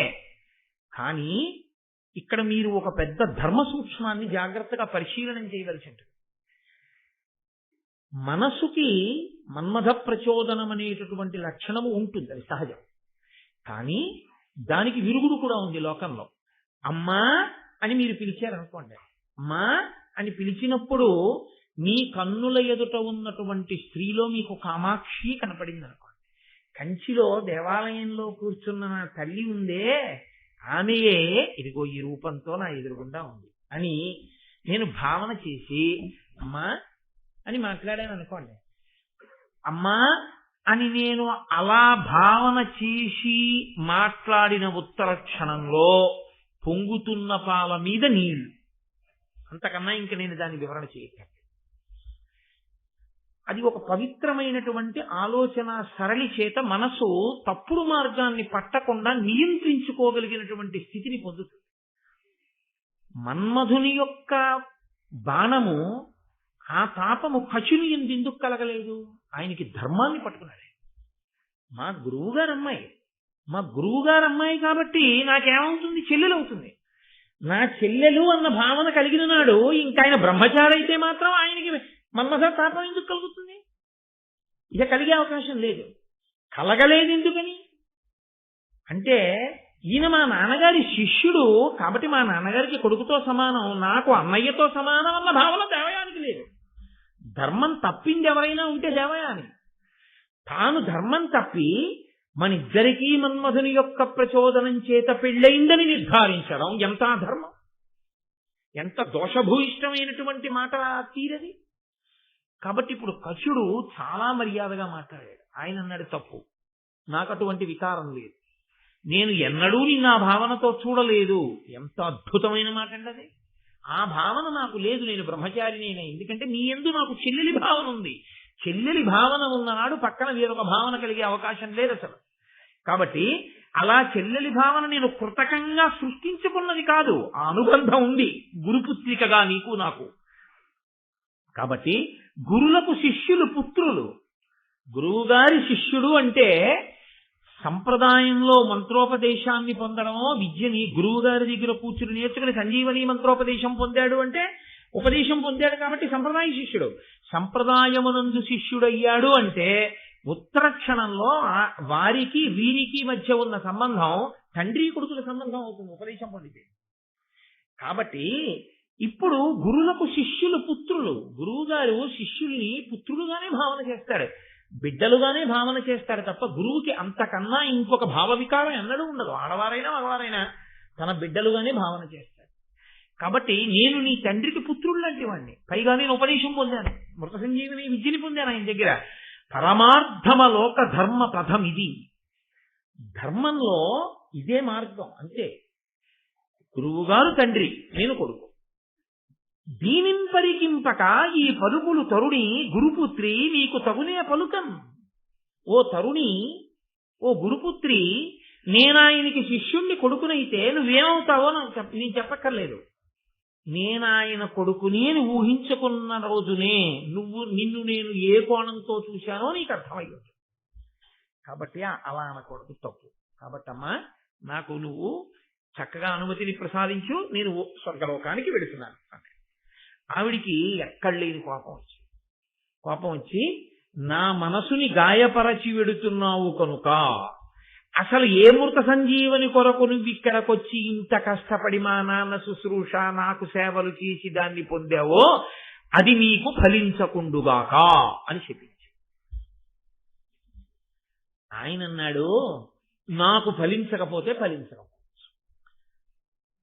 ఇచ్చిన తండ్రి గారు అనలేదండి ఈ మాట, ఆయన ఉదారుడు, ఈవిడండి. అంటే ఆయన అన్నాడు, నాకు ఫలించదు, కానీ అసలు ఇది నేను పొందుదామని కాదుగా నేను వచ్చింది, దేవతలు నన్ను అడిగితే వచ్చాను. కాబట్టి ఇప్పుడు నేను ఈ విద్య పట్టుకెళ్ళి దేవతలకు ఉపదేశం చేస్తాను, వాళ్ళకి ఫలిస్తుందిగా. విద్యకి ప్రయోజనం అంటూ ఉందా లేదా? విద్యకి ఉన్న ప్రయోజనాన్ని ఏ కారణానికి ఎవడో ఆపలేడు. నీ ఇంట ఒక్క మంచి పుస్తకం అంటూ ఉంటే నువ్వు చదవకపోవచ్చు, ఏదో ఒకనాడు నీ కొడుకో నీ కోడలో నీ మనవడో నీ కూతురో నీ అల్లుడో చదువుతారు. అలా చదివినటువంటి చదువు ఉత్తినే పోతుందని అనుకోవడానికి వీల్లేదు. ఒక మంచి పుస్తకం చదవడం వల్ల దానిలోంచి పొందినటువంటి జ్ఞానము జీవితంలో ఎప్పుడో అప్పుడు అక్కడికి వచ్చి తీరుతుంది, అది మిమ్మల్ని కాపాడి తీరుతుంది. కాబట్టి నా వలన చదువు నిష్ప్రయోజనం కాదు. నేను పట్టుకెళ్ళి ఆ మంత్రాన్ని దేవతలకు ఉపదేశం చేస్తాను. దేవతలు ఎప్పుడైనా యుద్ధంలో రాక్షసులతో దేవతలు మరణిస్తే ఆ దేవతలు ఈ మంత్రాన్ని ప్రయోగించి మిగిలిన దేవతలను బతికించుకుంటారు. నాకొచ్చిన నష్టం లేదు. కానీ ధర్మము తప్పి బతికావు కాబట్టి, ధర్మము తప్పి మాట్లాడావు కాబట్టి నీకెందుకు ఈ బ్రాహ్మణ్యం? బ్రాహ్మణి కదా, బ్రాహ్మణుడి భార్య, బ్రాహ్మణ పుత్రివి నీవు. కాబట్టి నువ్వు ఒక బ్రాహ్మణుణ్ణి వివాహం చేసుకోవాలి. ఇంత ధర్మం లేని దానివి ఇంకొక బ్రాహ్మణుణ్ణి వివాహం చేసుకుంటే మాత్రం ఆయన బ్రాహ్మణ్యం ఏం నిలబెడతావు నువ్వు అనువర్తించి. కాబట్టి నీకెందుకు బ్రాహ్మణుడు భర్తగా, నీకు బ్రాహ్మణుడు భర్త కాకుండుగాక అన్నాడు. లోతైన అవగాహన కశునిదే, అసలు నిజమైన శాతం అదే. శుక్రాచార్యుల వారి ఏకైక కుమార్తె, భర్త బ్రాహ్మణ తేజస్సు కలిగిన వాడు కాదు.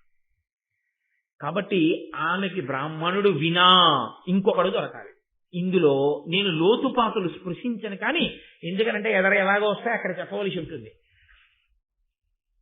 బ్రాహ్మణ కన్యని బ్రాహ్మణుడు చేసుకోకుండా ఇతరులు చేసుకుంటే అప్పుడు ఏమైంది? తనకన్నా పైన ఉన్నటువంటి స్త్రీని తీసుకోవడం అయింది. దానివల్ల సంతానపరమైనటువంటి దోషములు వచ్చేటటువంటి అవకాశం ఉంది. మీరు ఎదర విలోమ సంబంధం గురించి వాటి గురించి కూడా ధర్మశాస్త్రం మాట్లాడుతుంది, భారతం. అప్పుడు మీరు దాని గురించి పూర్తిగా పరిశీలన చేసే అవకాశం ఉంటుంది. కాబట్టి ఇప్పుడు ఇది పెద్ద శాపం. బ్రాహ్మణ స్త్రీ అయి ఉండి ఆమెకి బ్రాహ్మణుడు భర్త కాడు. కాబట్టి ఆవిడ జీవితంలో ఆవిడ ఎన్నడూ ఒక బ్రాహ్మణ పుత్రుణ్ణి కనలేదు. శుక్రాచార్యుల వారికి ఉన్నది ఒక్కతే కూతురు, దౌహిత్రుడు బ్రాహ్మణుడు కాకుండా పోతాడు. ఎక్కడి వరకు కట్టి కుడిపింది. ఇప్పుడు ఆవిడ అక్కర్లేనటువంటి చొరవ. అంటే భారతం తగినంత పరిణతి లేకుండా ఈ దేశంలో పుట్టినటువంటి ఆడపిల్లలు అతి చొరవ చూపి అనురక్తలు కావడాన్ని ఎంత ప్రమాదకరమైన విషయమో హెచ్చరిక చేసి చూపించింది. రుక్మిణీదేవంత పరిణతి కలిగితే వేరు, ఆ సందర్భం వేరు. అలా కాకుండా అడుగు తడబడితే ఉత్తరోత్తర తనతో పోదు, తనని కన్నవారితో సహా ఎన్ని ఇబ్బందులు వస్తాయో చూపిస్తోంది భారతం. కాబట్టి ఇప్పుడు ఆయన వెళ్ళిపోయాడు.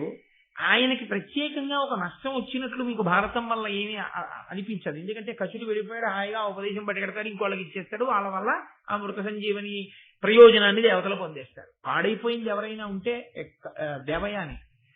అయితే ఒకటి, జీవితంలో అహంకారం దెబ్బతింటే అహంకారం పెరుగుతుంది, దానికి ఆ లక్షణం.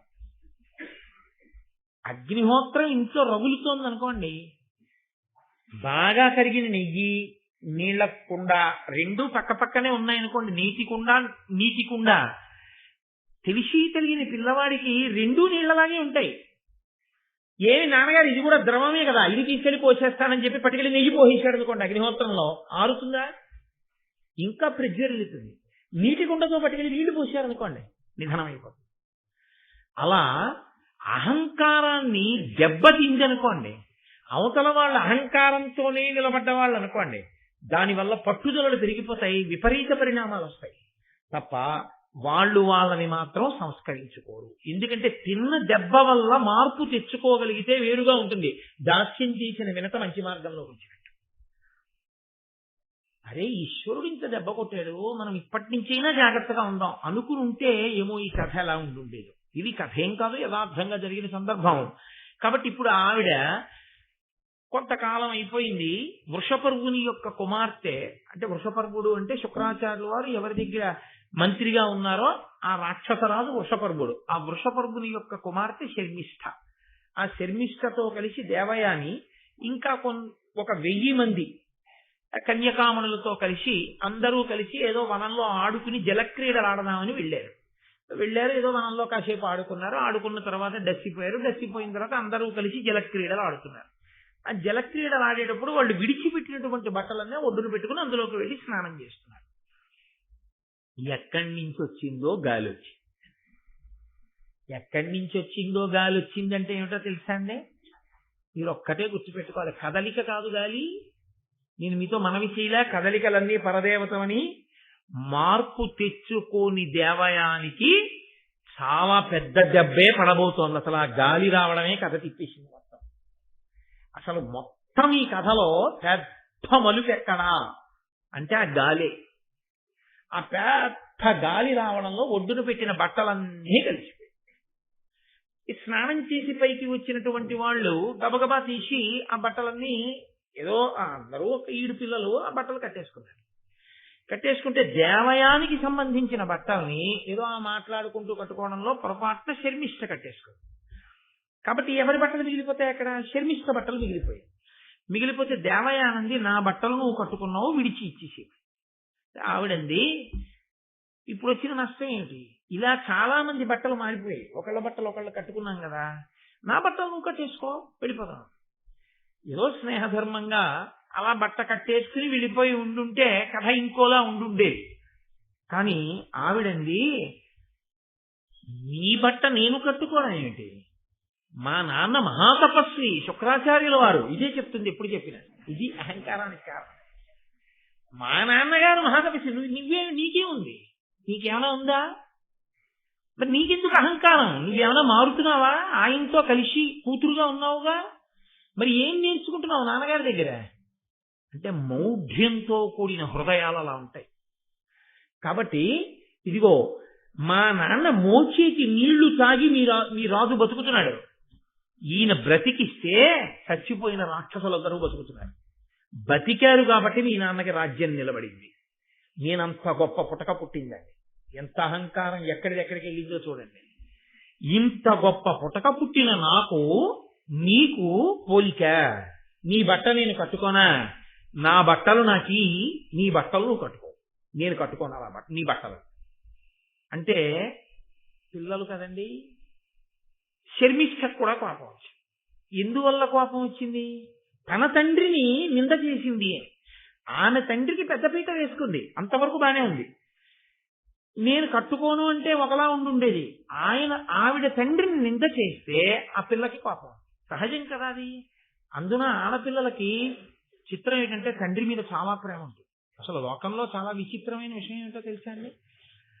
కొడుకు కూతురులో తండ్రి మీద చాలా ప్రేమ ఎవరికి ఉంటుందంటే కూతురికే ఉంటుంది. తల్లి మీద ప్రేమ ఎవరికి ఉంటుందో తెలుసా అండి? కొడుకు ఉంటుంది. అమ్మమ్మి నాన్నగారు అంటే పిచ్చి ప్రేమ నిజానికి కూతురుదే. అది చాలా ఆశ్చర్యంగా ఉంటుంది. అసలు ఇలా ఎలా వచ్చిందా అనిపిస్తుంది. తండ్రి విషయంలో ఎంత స్వాతంత్ర్యం తీసుకుంటారో తెలుసా ఆడపిల్లలు, ఆశ్చర్యపోతాం. అమ్మో ఒక్కొక్కసారి ఏమిటి వీళ్ళు ప్రేమలో ఇలా మాట్లాడేస్తున్నారు, ఇలా మాట్లాడడం అన్నది ఎవరైనా చేస్తారా నాతో అనిపిస్తుంది తండ్రులకి. ఏమిటో నాన్నగారండి మీ ఇష్టం వచ్చినట్టు ఇచ్చేస్తున్నారు డైరీ అంతా డేట్లు, ఇలా మీరు అస్తమాన ఉపన్యాసాలు చెప్పి ఆరోగ్యం పాడు చేసుకుంటే ఒప్పుకోండి. నేను చెప్తున్నాను, ఇక నుంచి ప్రతి నెల మీరు 10 రోజుల కన్నా డేట్లు కనపడడానికి వీల్లేదు ఉపన్యాసాలకి మీ డైరీలో అంటుందంతే కూతురు ప్రేమతో. ఆమె కడుపున పుట్టిన పిల్ల తాను చారు పప్పు నెయ్యి గట్టిగా నలిపి నోట్లో ముద్దలు పెడితే తిన్న పిల్ల తను ఇచ్చే డేట్ల గురించి అంత పరాకు చెప్పి నేను చూస్తాను మీ డైరీ అంటుంది. అంటే అధికారం కాదు, ప్రేమ. అమ్మో మా నాన్నగారు ఆరోగ్యం ఎక్కడ పాడైపోతుందో అని బెంగ. ఆడపిల్లల ప్రేమే ప్రేమండి తండ్రి యందు. కాబట్టి ఇప్పుడు ఆ శర్మిష్టకందు కోపం వచ్చింది. మా నాన్నగారిని ఇంత మాట అంటుందా అని ఆవిడంది. మాయయ్యకు బాయక పనిసేయుచు దీవించి ప్రియము చెప్పుచునుండు మీ అయ్య వెండి మహిమలు నా యొద్దన పలుక నీకు ననయులేదే. మా నాన్నగారిని అంటున్నావు. మీ నాన్నగారు ఏం చేస్తుంటారో తెలుసా? మా నాన్నగారి దగ్గరికి వచ్చి ప్రియమైన మాటలాడి మా నాన్నగారికి అక్షతలేసి ఆశీర్వచనం చేసి మా నాన్నగారు సంభావన ఇస్తే సంభావన పుచ్చుకుని ఇంటికి వెళ్ళి బతుకుతూ ఉంటారు. ఆ డబ్బుతోటే నువ్వు ఈ బట్టలు కొనుక్కుని తిట్టినావు. ఈ బట్టలు మా నాన్నగారు ఇచ్చిన డబ్బులతో కొనవే, నావే ఈ బట్టలు. కాబట్టి అన్యాపదేశంగా ఇవన్నీ నావే, నీవెలా అవుతాయి? కాబట్టి మీ అయ్యే మా అయ్యని సేవిస్తాడు. ఇక నువ్వు నన్ను సేవించి నా బట్టలు నువ్వు కట్టుకోవడానికి నీకేమిటి అభ్యంతరం? ఏమిటి మా నాన్నగారిని అంటున్నావు? మా నాన్నగారే గొప్ప, మా నాన్నగారి మోచేసి నీళ్లు మీ నాన్నగారు తాగుతున్నట్టే. ఎక్కడ వరకు వెళ్ళిపోయిందో చూడండి గొడవ. ఒకళ్ళ అహంకారం చిచ్చు ఎన్ని చోట్లకి తగిలిందో చూడండి అని ఇద్దరి మధ్య గొడవ వచ్చింది. అధికారము అన్నది ఒకటి ఉంటుంది కదా లోకంలో. ఆమె రాజు కూతురు కాబట్టి ఇద్దరి మధ్య గొడవ రానంతకాలం ఇద్దరితోనూ సమానంగా ఉంటారు అందరూ. ఎప్పుడైతే నా వేపా ఆవిడ వేపా అనగానే అందరు ఇటువైపు ఎటు వెనకాల ఎవరి వెనకాల నించుంటారు, శర్మిష్ట వెనకాల నించున్నారు. కాబట్టి కోపం వచ్చి శర్మిష్ట ఏం చేసిందంటే ఇంతమంది సహాయంతో ఈ దేవయానికి పట్టుకుని ఈడి చేసే నూతులు తోహేసి వెళ్ళిపోయింది. ఈవిడ ఆ నూతిలో పడిపోయి ఉంటుంది. ఓ పెద్ద లత్తపట్టి దొరికితే దాన్ని పట్టుకుని వేలాడుతూ బాధపడుతోంది, ఏడుస్తోంది. సహజంగా వీళ్ళందరూ ఇంటికి వెళ్ళిపోయారు. సాయంకాలం అయిపోయింది. పుత్రికా ప్రేమ ఉన్నవాడు కదా శుక్రాచార్యుల వారు, ఏంటి అమ్మ ఇంకా రాలేదు అని ఆయనకి బాధ వేసింది. బాధ వేసి గూర్నిక అని ఆ దేవయాని యొక్క పరిచారిక సేవకురాలు ఆవిడ్ని పంపించాడు. వెళ్ళవే, ఎక్కడుందో చూడవే నా కూతురని. ఆ పిల్ల వెళ్ళి వెతకబోతోంది. ఈలోగా ఆ వనంలో వేటాడడం కోసం అని చెప్పి యయాతి అనబడేటటువంటి ఒక మహారాజు గారు వచ్చాడు. ఆయన నహుషుని యొక్క కుమారుడు, మహానుభావుడు, సుక్షత్రియుడు. ఆయన వచ్చి ఈవిడ ఏడుపులు విన్నాడు. విని గబగబా వెళ్ళి, ఇచ్చినవాడు ఎడం చెయ్యి ఇవ్వడు కదండి, కుడి చెయ్యే కదా ఇస్తాడు, కుడి చెయ్యి ఇచ్చి పట్టుకో పైకి లాగుతానన్నాడు. ఆయనది దీర్ఘబాహు ఆజానబాహుం అన్నట్లు. సుక్షత్రియుడు అంత గొప్ప సాముద్రికానికి నిలబడగలిగినటువంటి స్వరూపం అది. కాబట్టి ఆ చెయ్యిలా అందిస్తే ఆ పొడవైన చెయ్యిని తన పొడవైన చేత్తో అందుకుంది ఆవిడ. అందుకుంటే ఆయన ఆ చేత్తో పైకి లాగేశాడు.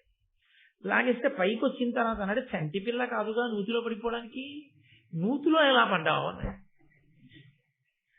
అహంకారం ఎక్కడుంటుందో అక్కడ అబద్ధాలు వస్తాయి. ఎందుకనంటే అవునండి నా బట్టలు కట్టుకుందని దెబ్బలాడానందుకు నన్ను తోసేసిందండి అన్నాదనుకోండి, ఆ పాడటానికి దెబ్బలాడచ్చా అమ్మాయిని అనుకోండి, మళ్ళీ అదో దెబ్బ. అందుకని ఆవిడంది నేనే ఏమరపాటున పడిపోయాను. ఎన్నొస్తాయో చూడండి, అబద్ధాలు ఎక్కడి నుంచి వచ్చాయి? అహంకారం నుంచి వచ్చాయి. కాబట్టి ఏదో పరాకుగా ఉన్నాను, నూతిలో పడిపోయానండి, సమయానికి వచ్చారు, పైకి లాగారు, చాలా కృతజ్ఞురాలని. సరే చాలా సంతోషం అన్నాడు. యయాతి వెళ్ళిపోయాడు. వెళ్ళిపోయిన తర్వాత ఈవిడ అటుగా వెడుతోంది. వెడుతుంటే గూర్నిక ఎదురొచ్చింది. అప్పటి వరకు దేవయాని మనసులో నేను రాను అందాము ఇంటికి అన్న భావన ఉన్నట్టుగా మనకి కథాపరంగా తోచదు. కానీ మీరు చూడండి, వాడికి అన్నం తిందామా ఇవాళ అన్నం మానేద్దామా అని నిర్ణయం ఏమి ఉండదు. పిల్లాడు అలకొచ్చినప్పుడు వాడు ఏడుస్తూ కూర్చుని ఉంటాడు కోపంగా. అమ్మెళ్ళి అన్నానికి రా అందనుకోండి, నేను రాను, నేను తిన్న ఇవాళ అంటాడు. అది ఎప్పుడు తీసుకున్న నిర్ణయం? రమ్మంటే రానన్నా. అలకనమాట. అలకెందుకు? నన్ను కొట్టడమా? అదేంటి? అమ్మా నాన్న కాకపోతే ఎవరు కొడతారు? తప్పు చేశాను కాబట్టి 2 దెబ్బలు వేశారు అని. అమ్మ పిలిస్తే అన్నం తినకపోతే ఇదే నిరవధిక నిరాహార దీక్ష, అవే సరిగ్గా చేయట్లేదు, ఇంకేది ఉంటుందా అని వెంటనే ఆ పిల్లాడు వెళ్ళి తినేడు. కాబట్టి అలా కాకుండా అమ్మ మీద అలిగాడు అనుకోండి, నేను రానన్నాను కదా. కాబట్టి అప్పటికప్పుడు వచ్చిన ప్రతిపాదనకు అప్పటికప్పుడు అలకతో మాట్లాడినట్టు, అహంకారంతో, తెలిసి తెలియనితనంతో మాట్లాడినట్టు. ఈ తెలిసి తెలియనితనం ఒకటి పక్కన వచ్చి చేరడం ఇంకా పెద్ద ప్రమాదం. అహంకారం, దానికి తోడు తెలిసి తెలియనితనం రెండు వచ్చి చేరాయి దేవయాని దగ్గర. ఇప్పుడు ఆవిడంది నేను రానికి. మరి ఇంటికి రాకపోతే ఏం చేస్తావు? ఇలా అడవిలో ఉంటాను. ఎందుకు అలా అడవిలో ఉండడం? అది వృషపర్వుడి రాజ్యం. వృషపర్వుడి కూతురు నన్ను అవమానించింది, నేను రాను, నేను కోపంగా ఉన్నాను, అడవిలోనే ఉంటాను. ఏపులో వస్తే వెతుకుపోని, నేను మాత్రం రాను. అయితే ఈ మాటే చెప్పనా మీ నాన్నగారికి? అందులో పరిచారికి ఇంకొక 4 మాటలు అందనుకోండి, ఊరుకుంటుందా? ఇంత అహంకారం ఉన్నది. ఈవిడ వద్దని చూసాడు, వెనక్కి వెళ్ళిపోయి శుక్రాచార్యుల వారు, ఇది మీ అమ్మాయి రాదుట, అడవిలోనే ఉంటుందిట, చాలా కోపంగా ఉంది, శర్మిష్ఠ నూతిలో తోసేసిందిట, నేను రానంటాను. శర్మిష్ఠ సంగతి తర్వాత, ముందు పిల్లని పాపం బతిమాలు తెచ్చుకుందామని మహానుభావుడు గబగబా అడవికి వెళ్ళాడు. శుక్రాచార్యుల వారు వెళుతూనే నీటి మొదలెట్టాడు. ఎందుకని? కారణం తెలిసిపోయిందిగా, కోపం వచ్చింది పిల్లకని. అందుకని అమ్మ కోపం ఉండకూడదమ్మా, తప్పమ్మా అన్నారు అనుకోండి, మళ్ళీ కోపం వస్తుంది అహంకారంతో. అహంకారం లేకపోతే కోపం తగ్గిపోతుంది, కానీ అహంకారం ఉన్న చోట కోపం పోదండి, చాలా కష్టం. అది ఇంకా ఇంకా రగులుతుంది అది. కాబట్టి ఆయన అన్నాడు, వెళ్ళి అనుపమ నియమాన్వితులై అనూన దక్షిణల క్రతు సహస్రంబులు చేసిన వారి కంటే అక్రోధనుడు కరం బధికుడండ్రు తత్వజ్ఞ విధుల్. అమ్మా, తత్వ విధిజ్ఞులు, తత్వం తెలిసిన వాళ్ళు ఏం చెప్తారో తెలుసా? ఎన్నో యాగాలు చేసి, వేల యాగములు చేసి, ఎన్నో దక్షిణలు ఇచ్చిన వాళ్ళకన్నా, దానాలు చేసిన వాళ్ళకన్నా కోపాన్ని నిగ్రహించుకున్న వాళ్ళు గొప్పవాళ్ళు అని తత్వవిధులు చెప్తున్నారమ్మా మహానుభావులు. కాబట్టి కోపం ఉండకూడదు. కాబట్టి నా మాట విను. అలిగిన అలుగక ఎగ్గులు పలికిన మరి వినని ఎట్ల ప్రతివచనంబుల్ పలుకక బన్నము వడియడ తలుపక యున్నతడ చూవే ధర్మజ్ఞుడిలం. అమ్మ, ధర్మజ్ఞుడు అన్న మాట ఎవరికి అన్వయం అవుతుందో తెలుసా లోకంలో? అలిగిన అలుగక. వాళ్ళ కోపం వచ్చిందని వీళ్ళు కోపం తీసేసుకుంటే ఇంకా దానికి అర్థం ఎక్కడుంది? అలిగిన అలుగక, కోపగిస్తే కోపగించకుండా ఉండడం చాలా గొప్ప లక్షణం అండి అది. అదేమంత తేలికైన విషయం ఏం కాదు. అలిగిన అలుగక ఎగ్గులు పలికిన మరి వినని ఎట్ల ప్రతివచనంబుల్ పలుకక. అవతల వాళ్ళకు కోపం వచ్చి ఆ కోపంలో అనరాని మాట ఏదైనా అనేసినా మళ్ళీ తిరిగి వాళ్ళు కూడా కోపంతో ఒక మాట అనకుండా శాంతి పొందడానికే ఎవరు ముందుకొస్తారో, ఒకరు కోపాన్ని పొందారు, రెండో వాళ్ళు కోపం పొందకుండా నిలబడిన వాళ్ళు ఉన్నారే, వాళ్ళు ధన్యజీవులు. నాన్నగారు, నేను ఎంత ప్రేమతో ఉన్నాను శర్మిష్ఠ దగ్గర, నేను ఎంత మర్యాదగా ప్రవర్తించాను. ఇంత మృత సంజీవిని తెలుసున్న మీరు వృషపర్వుణ్ణి ఎంత మర్యాదగా ఆయన పక్కకెళ్ళి కూర్చున్నారు. మీ కర్మ, ఎక్కడికెడితే అక్కడే మిమ్మల్ని ఆదరిస్తారు. మీరేదో వృషపర్వుణ్ణి ఉద్ధరిద్దామని మీరు వెళ్ళి కూర్చున్నారు. కానీ ఆవిడేమంటోంది? మా నాన్నకు వచ్చి మీ నాన్న ఆశీర్వచనం చేసి డబ్బట్టి కడుతున్నాడు అంటోంది. ఎంత మాట! ఇది ఆవిడ కడుపులో బాధ. అందుకని నాన్నగారండి అలాంటి వాళ్ళ దగ్గర ఉండొచ్చా? కాబట్టి నేను రాను ఊళ్ళోకి. ఆయన అన్నాడు, నాకున్నదే ఒక్కగానొక్క బిడ్డవి, నువ్వు లేని చోటు నాకెందుకమ్మా, నువ్వు ఎక్కడికి వెళ్ళిపోతావు చెప్పు, నీ వెనక నేను వచ్చేస్తాను, ఇద్దరం వెళ్ళిపోదాం. ఆయనకున్న పుత్రికా ప్రీతి అటువంటిది. కాబట్టి ఇప్పుడు ఆవిడండి, రండి వెళ్ళిపోదాం. ఇది చారులు విన్నారు. విని వాళ్ళు గబగబా వెళ్ళి వృషపర్వుడికి చెప్పారు, శుక్రాచార్యుల వారు రాజ్యం విడిచిపెట్టి వెళ్ళిపోతున్నారు. ఆ వృషపర్వుడు పరుగును వచ్చి పాపం శుక్రాచార్యుల వారి కాళ్ళ మీద పడి, మహానుభావ, నా కూతురు వల్ల నా వల్ల ఏదైనా దోషం కలగచ్చు, కానీ మీరు అలా వెళ్ళిపోకండి. మీరు ఉన్నారు కాబట్టి ఎంతో మంది రాక్షసులు చనిపోయిన వాళ్ళు బతికి దేవతల మీద యుద్ధం చేసి విజయాన్ని పొంది ఇవాళ రాక్షస రాజ్యం ప్రవర్తిల్లింది. అటువంటి మీరే వెళ్ళిపోతే ఇంకా మమ్మల్ని ఆదుకునేవాడెవరు? కాబట్టి నా తప్పు మన్నించండి, మీరు వెళ్ళకూడదు అన్నాడు. అంటే దేవయానండి, నా కోరిక ఒకటి తీరిస్తే మీరు వృషపర్వుడి రాజ్యంలో ఉండండి. ఈమెకి వశుడైన శుక్రుడు, ఏమిటి నీ కోరిక అంటే, ఆవిడంది, నాకు వృషపర్వుని యొక్క కుమార్తె అయినటువంటి శర్మిష్ఠ దాసి కావాలి. నా దాసిగా మారితే నేను మళ్ళీ వచ్చి ఆ రాజ్యంలో ఉంటాను, మీరు కూడా రాజ్యంలో ఉండండి. ఇప్పుడు తన కూతురు మీద ప్రేమకి శుక్రాచార్యుల వారు లొంగారు, తన కూతురు మీద ప్రేమకి వృషపర్వుడు కూడా లొంగాలిగా. లొంగి నీకు నా కూతురు దాచావడమా పోతే పొండానని అనుకోండి, సందేహం లేదు. శుక్రాచార్యుల వారికి ఎక్కడికి వెళ్ళినా ఆ గౌరవం నడుస్తుంది. కానీ దేవయాని ఇలా శుక్రాచార్యుల వారిని ఎన్ని తిప్పుతుంది, ఎన్ని రాజ్యాలు తిప్పుతుంది. ఈ అహంకారం ఎప్పటికి విడిచిపెడుతుంది ఆవిడ. ఇప్పుడు వృషపర్వుడు అలా అనొచ్చు, నా కూతురు నీకు దాస్యం చేయదనొచ్చు.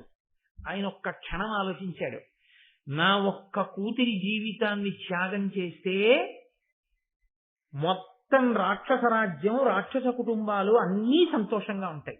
ఎవ్వరింట్లోనూ చావుండదు. శుక్రుడు ఒక్కడుంటే అందరూ సంతోషిస్తారు. నా ఒక్క కూతురి సుఖాన్ని నేను చూసుకుంటే ఇన్ని కుటుంబాలు ఏడుస్తున్నా రాజుగా నేను చేయగలిగింది ఏమీ ఉండదు. నా కూతురి జీవితమే పోయినా నా రాజ్యము ప్రజలు బాగుండాలి. అందుకని ఆయన అన్నాడు, నా కూతురు నీకు దాసి అవుతుందమ్మా అన్నాడు.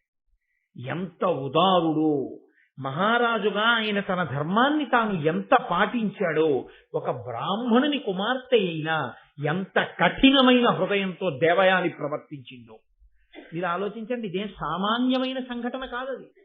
ఒక మహారాజు తన కుమార్తెని దాస్యం చేయమన్నాం అంటే అదేం సామాన్యమైన విషయం అండి. పైగా ఎంతమంది కలిసి వనంలోకి వెళ్ళారో ఆ 1000 మందితో కలిసి శర్మిష్ఠ దాసిగా మారాలని అడిగింది. ఇప్పుడు వాళ్ళందరూ ఆమెకి దాసులయ్యారు.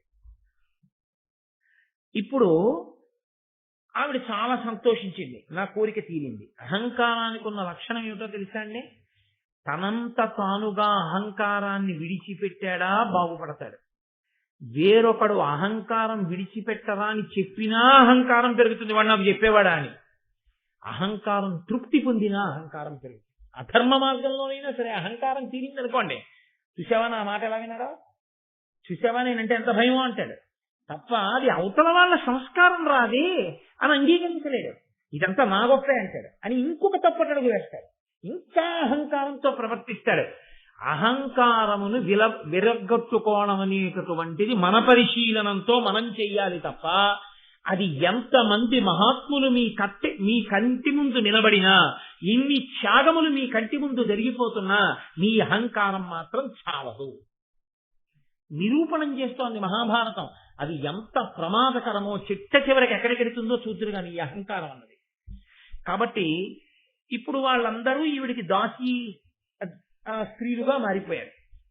వీళ్ళందరూ కలిసి మళ్ళీ ఒక రోజున వనంలో విహారం చేయడానికి వెళ్ళారు. ఆ వనంలో విహారం చేస్తున్నారు.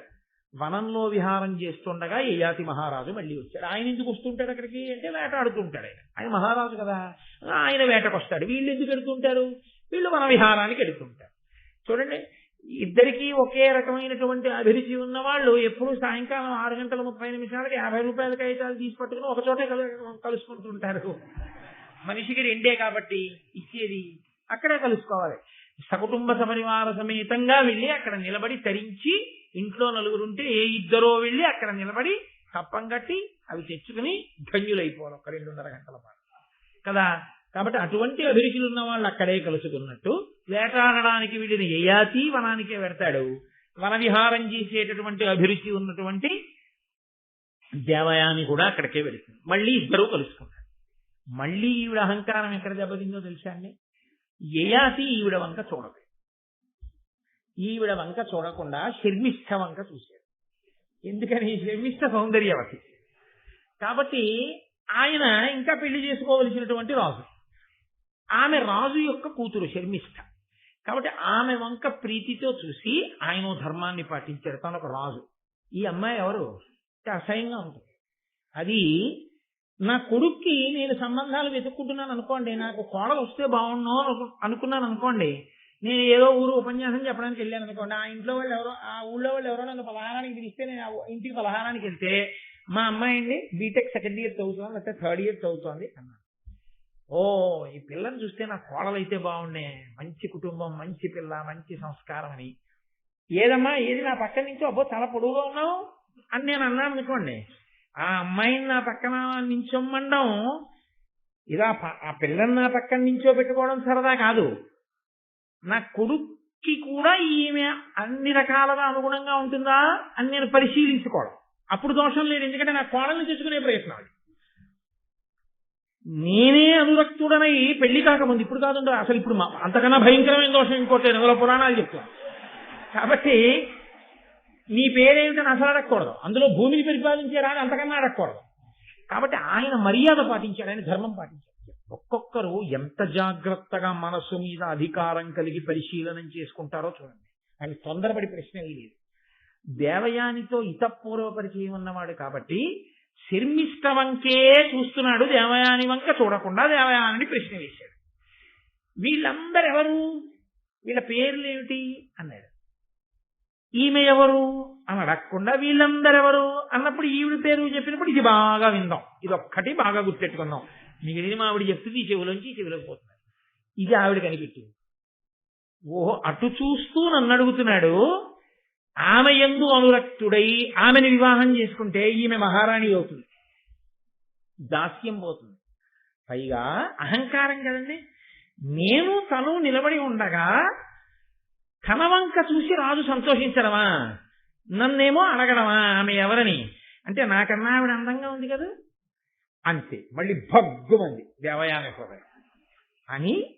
ఎంత చిత్రమైన మనిషిది దేవయాని. విధంగా వెంటనే ఆవిడ నిర్ణయానికి వచ్చింది. మనకి కచుడి శాపం ఎలాగో ఉంది, బ్రాహ్మణుడు భర్తగా దొరకడు, ఈయన క్షత్రియుడు రాజు. ఈవిడ బాధల్లా ఏమిటంటే శర్మిష్టని ఇష్టపడిన వాడు తనకి భర్త అవ్వాలి, తన కళ్ళ ముందు శర్మిష్ట పెళ్లి లేకుండా అలా పడి ఉండాలి దాసిగా. అంటే అర్థం లేని ఆభిజాత్యం, అర్థం లేని క్రౌర్యం, అసలు ఒక ఆడదానికి ఉండకూడని హృదయం. ఎక్కడి నుంచి వచ్చేస్తున్నాయి ఈ పిచ్చి ఆలోచనలన్నీ? తాను అదుపు చేసుకోలేని తన అహంకారంలోంచి ఎన్ని అడగకూడని విషయాలు అడుగుతోందో చూడండి. కాబట్టి ఇప్పుడు ఆయనతో అంది, నన్ను మున్న ఎరుంగు ఇన్నాటి నాకు దాసి, వృషపర్వుడను మహాదానవేంద్రు కన్య, నా యొద్ద ఎప్పుడు కదలకుండు అనగా మరి దీని శర్మిష్టయుండ్రు జనులు అని పరిచయం చేసి. నన్ను మున్న ఎరుంగు, సరే నా గురించి నేను చెప్పక్కర్లేదనుకో, అని నీకు బాగా తెలుసు అంటే అక్కడికి శర్మిష్ట ముందు వాళ్ళిద్దరికీ బాగా పరిచయాలు ఉన్నట్టు. ఏమిటి పరిచయం? ఇంతకు ముందు నూతిలో పడిపోతే పైకి లాగాడు, అది పరిచయం. అథవా ఆయన వేటాడుకుంటుంటే వీళ్ళు వనానికి వెడితే ఎప్పుడన్నా చూశారేమో. మనకి భారతంలో తెలుసున్న పరిచయం అంటూ ఏమైనా ఉంటే నూతిలో పడితే పైకి లాగడమే. వెనకటొకడు రాజుగారితో మాట్లాడాను అన్నట్టు. అయిపోయి నువ్వు రాజుగారితో మాట్లాడడం ఏంట్రా? రాజుగారితో నేను మాట్లాడాను కదా, రాజుగారు నాతో మాట్లాడారు రా అన్నాడు. రాజుగారు నీతో మాట్లాడారా? అవును, రాజుగారే మాట్లాడారు. రాజుగారు నీతో మాట్లాడడం ఏంట్రా? నీకు ఏమి విశేషం ఉందని రాజుగారు నీతో మాట్లాడతారు? ఎప్పుడు మాట్లాడారు, ఎందుకు మాట్లాడారు చెప్పన్నారు. ఇప్పుడు మాట్లాడంటారని రాజుగారు మదగజం మీద వెళ్ళిపోతున్నారు, నేను ఎటో దిక్కులు చూస్తూ వెళ్ళిపోతున్నాను. ఆయన మదగజం నుంచి చూసి బుద్ధిహీనుడా, కళ్ళు లేవురా, ఏను కింద పడిపోతా ఉన్నారు, నాతో మాట్లాడినట్టు కాదా అన్నారు. కాబట్టి తనని తాను తృప్తిపరుచుకునే వాడికి ఏదైనా పలకరింపే, ఏదైనా మాటే. కాబట్టి దేవయానంది, నన్ను నీవేరుంగు, నీకు తెలుసులేమా, నువ్వు నాకు తెలుసులే, నీకు తెలుసు అంటే అక్కడికి శర్మిష్ట ముందు వాళ్ళిద్దరికి ఏదో పెద్ద అనుబంధం ఉండిపోయినట్టుగా ఓ మాట అన్నమాట. అని ఇన్నాటి నాకు దాసి, ఈవిడ నా దాసి, వృషపర్వుడను మహాదానవేంద్రు కన్య, వృషపర్వుడు అనేటటువంటి రాక్షసరాజు యొక్క కూతురు అనగా మరి దీని శర్మిష్ట అండ్రు జనులు. జనం శర్మిష్ట శర్మిష్ట అని పిలుస్తూ ఉంటారు. ఎంత చులకనగా, ఎంత తేలికగా, ఎంత పనికి మారిన దానిగా శర్మిష్టని కట్టిందో చూడండి. శర్మిష్ట అమాయకురాలు కాదు, ఆవిడ బహుబడుసరి. ఆవిడ పసిగట్టింది, రాజు నాయందనురక్తుడై ఉన్నాడు, ఈమె నాకొచ్చిన అవకాశాల్ని తుడిచివేయడమే లక్ష్యముగా ఈమె ప్రవర్తిస్తోంది అని కనిపెట్టింది శర్మిష్ట. వెంటనే ఒక్కసారి వెర్రి ఆలోచన అంటూ మొదలవ్వాలి కానండి, దానికి అంతా సరే అలా అల్లుకుపోతుంది, అంతే చిక్కుడు తీగ అల్లుకున్నట్టు అల్లుకుంటుంది. ఆవిడికి ఏం అనుమానం వచ్చిందంటే, ఇవ్వాలంటే దాసి అన్నాను, వెళ్ళిపోయిన వాడు ఊరుకుంటాడా రాజు?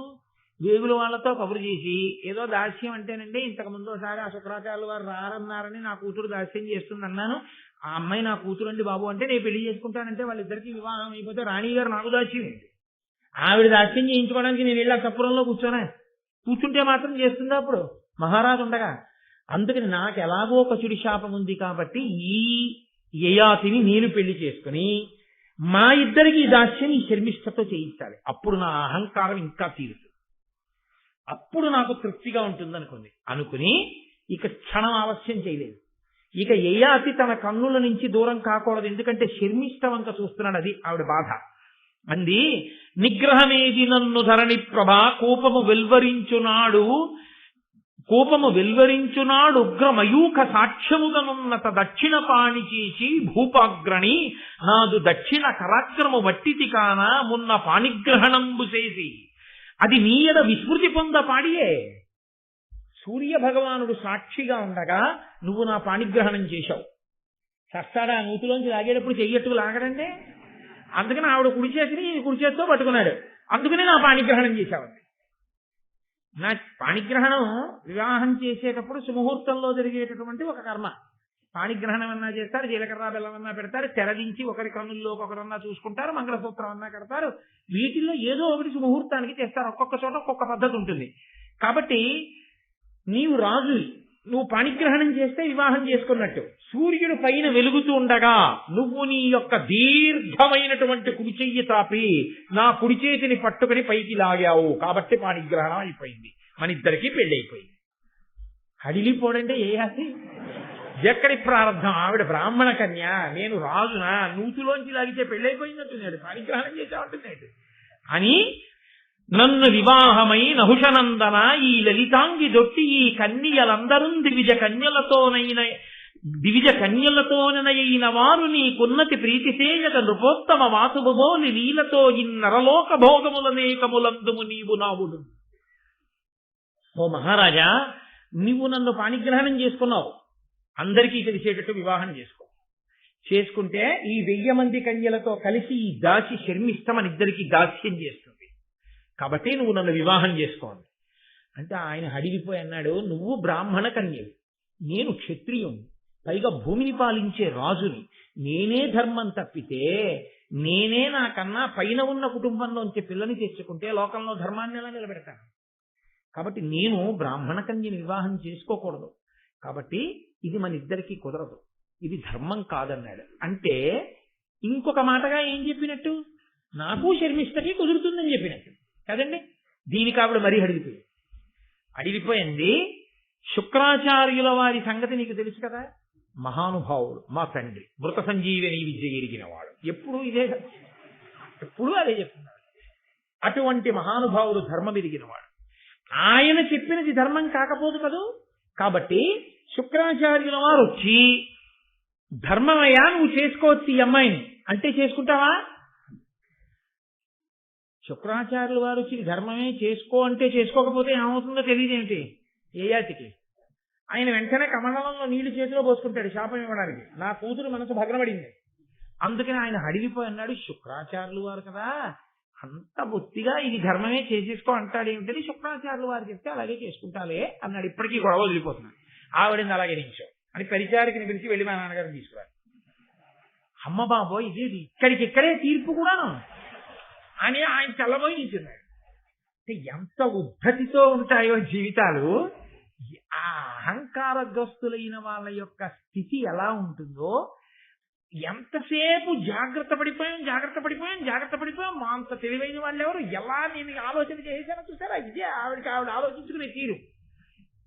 కొంత అమాయకత్వం, కొంత తెలిసించనం, అన్ని ఏవేవి కలవకూడదో అన్నీ తెలిసిపోయాయండి అందులో.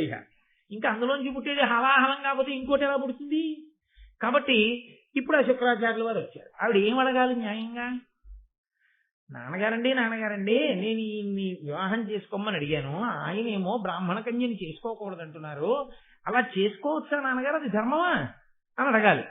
ఆవిడ ఏమని అడిగిందో తెలుసా అండి? ఇన్నరేంద్రు చేతమున్న గృహీతమయ్యున్న నా కరంబు గ్రన్ననింకా ఒరునకర్హమవునే పరిణయ విషయమై ధర పరిగ్రహింప పరమమూర్తి. నాన్నగారండి ఇతను ఇంతకు ముందు నా చెయ్యి పట్టుకుని పాణిగ్రహణం చేశాడు, కాబట్టి నేను ఈయనకి భార్యని, ఈయన నాకు భర్త. ఇప్పుడు చెప్పండి, నేను ఇంకోళ్ళకు కూడా భార్యనవచ్చా ఈ భూలోకంలో? తెల్లబోయాడు శుక్రాచార్యుల వారు.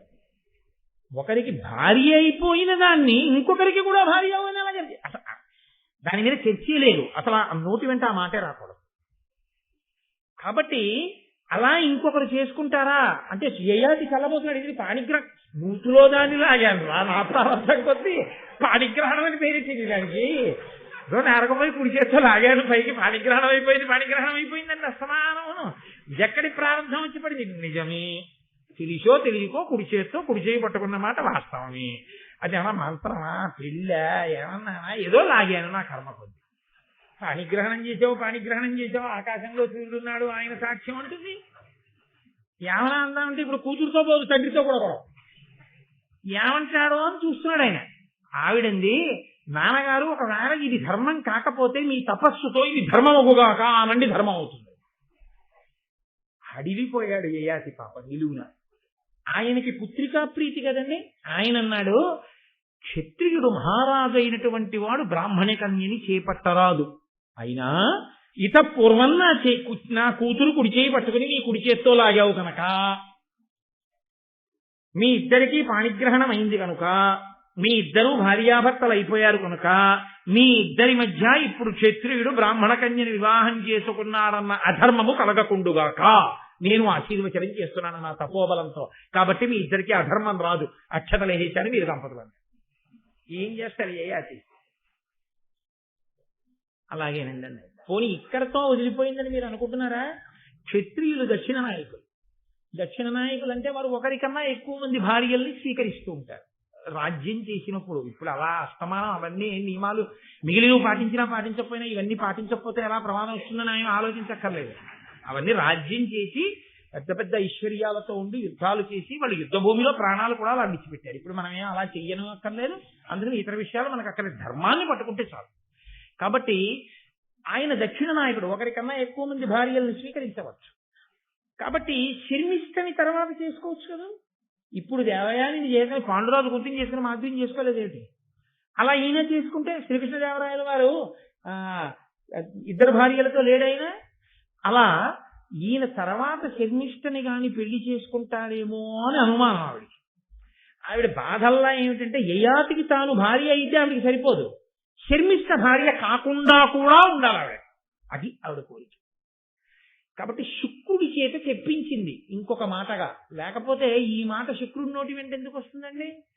ఆయన పెళ్లి అయిపోయిన తర్వాత అల్లుడిని దగ్గరికి కూర్చోబెట్టగలి కూతుర్ని తీసుకెళ్లిపోతున్నాడు తన రాజ్యానికి.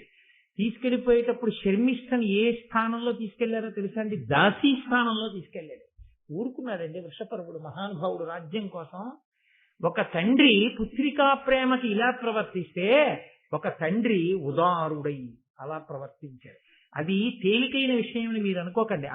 ఆ తండ్రి గుండెలో ఎన్ని అగ్నిపర్వతాలు బద్దలై ఉంటాయో, ఆ పిల్ల గుండెలో ఎన్ని అగ్నిపర్వతాలు బద్దలై ఉంటాయో. తనని అనురక్తుడై చూసినటువంటి రాజు ఆమెను వివాహం చేసుకుని తనని దాసిగా తీసుకెళ్తున్నాడు. పైగా శుక్రాచార్యులు వారు పక్కన కూర్చోబెట్టుకుని చెప్పాడు, నీతో పాటుగా ఈ 1000 మంది దాసీ స్త్రీలని శర్మిష్టని పంపుతున్నాను. వీళ్ళకి నువ్వు మంచి వస్త్రములు, శరీరములకు అనులేపనం చేసుకునేటటువంటి సుగంధ ద్రవ్యములు, పుష్పములు, మంచి మంచి భవనములు, విహారములు కల్పించవచ్చు. వారిని నీ సుఖము కొరకు వినియోగించుకొనవచ్చు అంగీకరిస్తే వారు. కానీ ఒక్క శర్మిష్ట మాత్రం దాసిగా ఒంటికి అంగరాగములు పూసుకోవడం, మంచి బట్టలు కట్టుకోవడం, పువ్వులు పెట్టుకోవడం, మంచి భోజనం చేయడం, మంచి భవనంలో ఉండడం వినా ఎన్నడూ ఆమె యందు నువ్వు భార్యాత్వమును పొందరాదు. ఇది నా శాసనం అని చెప్పాడు. ఇంతకన్నా దారుణాతి దారుణమైన విషయం ఇంకొకటి లేదు. ఎప్పుడో ఒక్కసారి గాలికి బట్టలు కలిసిపోతే ఆవిడ బట్టలు కట్టుకుందా?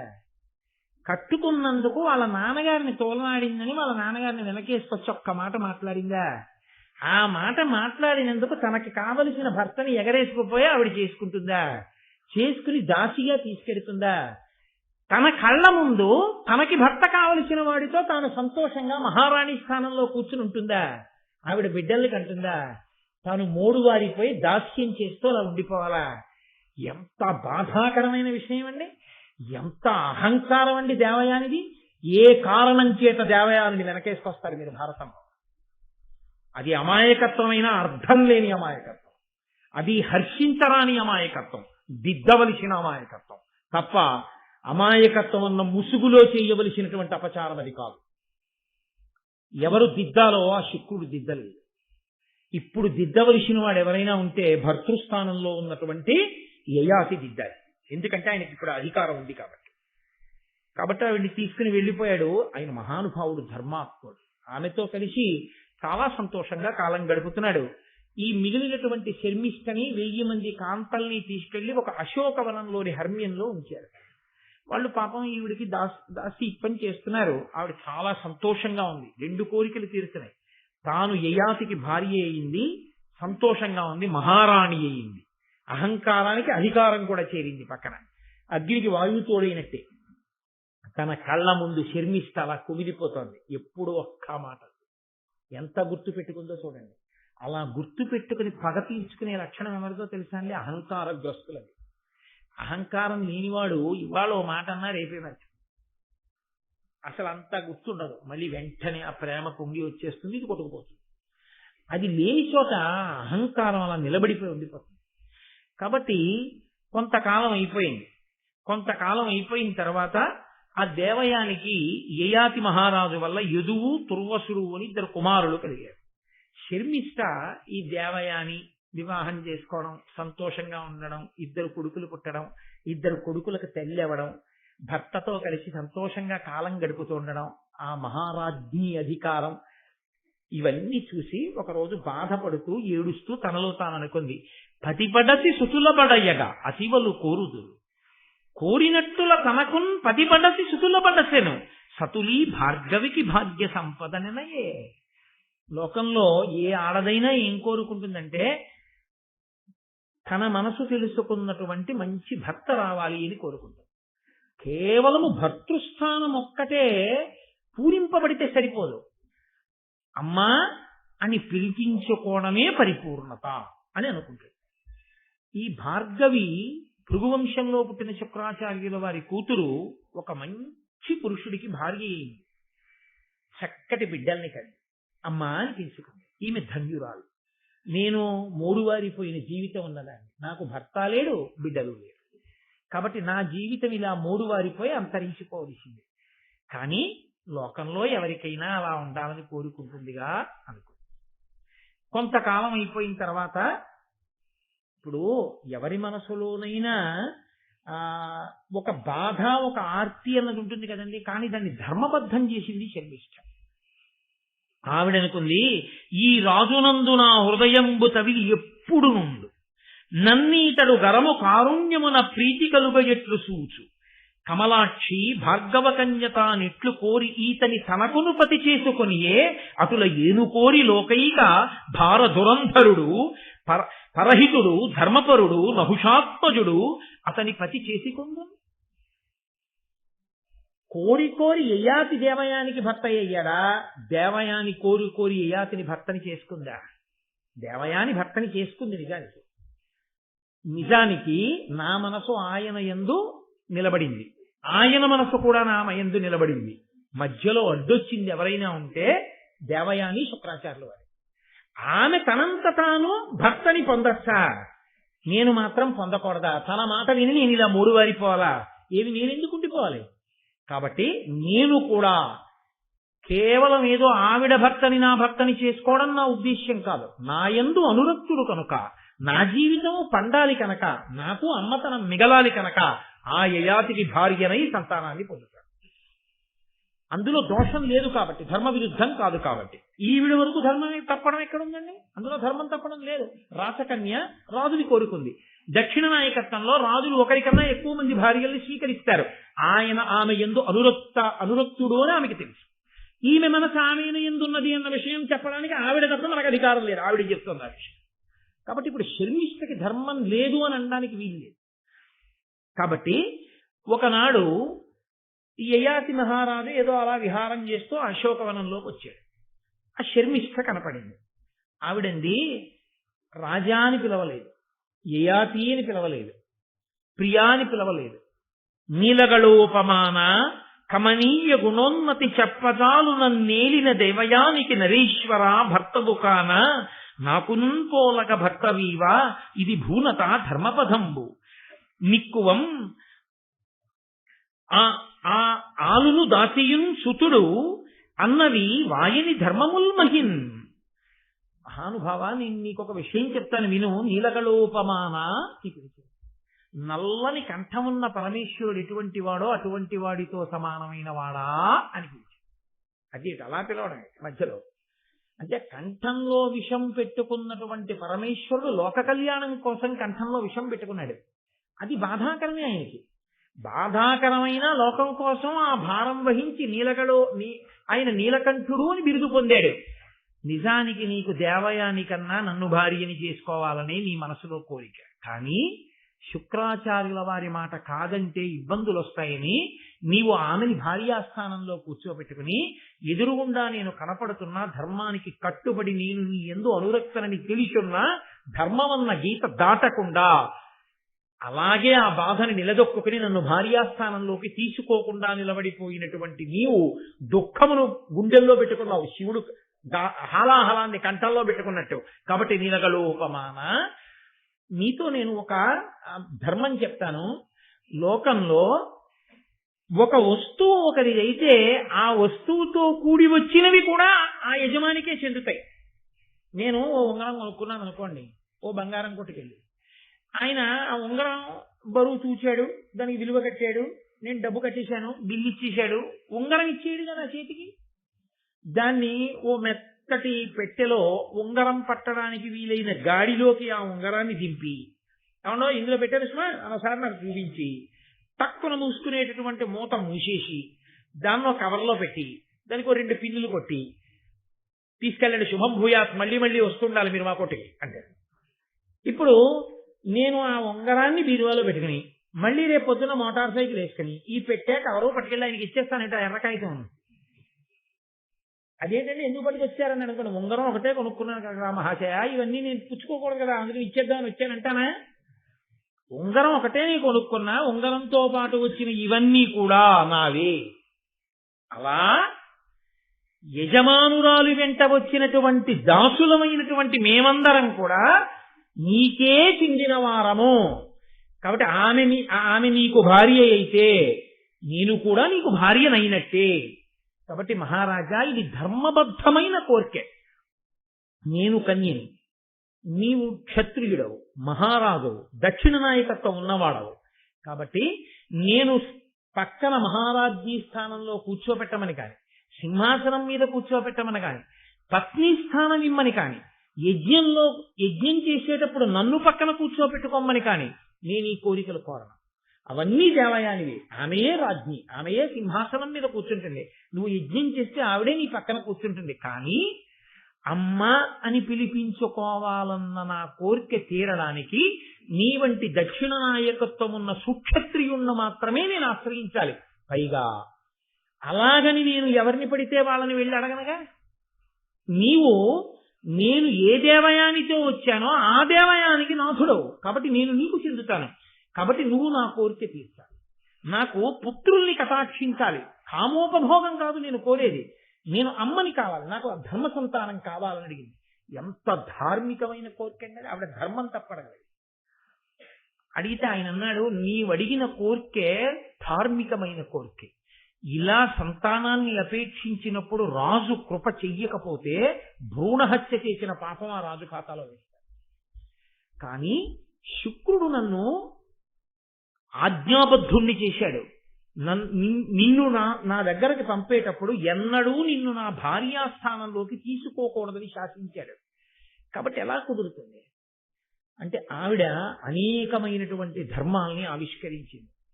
నేను నీ భార్యాస్థానంలో సంతానాన్ని పొందడానికి అర్హురాలని. ఆయనకి కూడా ఆవిడ చెప్పినటువంటి ధర్మమునందు అనురక్తి పొందాడు. ఇద్దరి మధ్య ఉన్నది కామము కాదు, ధార్మికత. ఆమె తల్లి అవడానికి అర్హురాలు. ఆమె కోరిన కోరిక సమంజసము. నేను ఇంకంతకన్నా స్పష్టంగా ఇంకంతకన్నా దాన్ని వివరించి చెప్పక్కర్లేదు.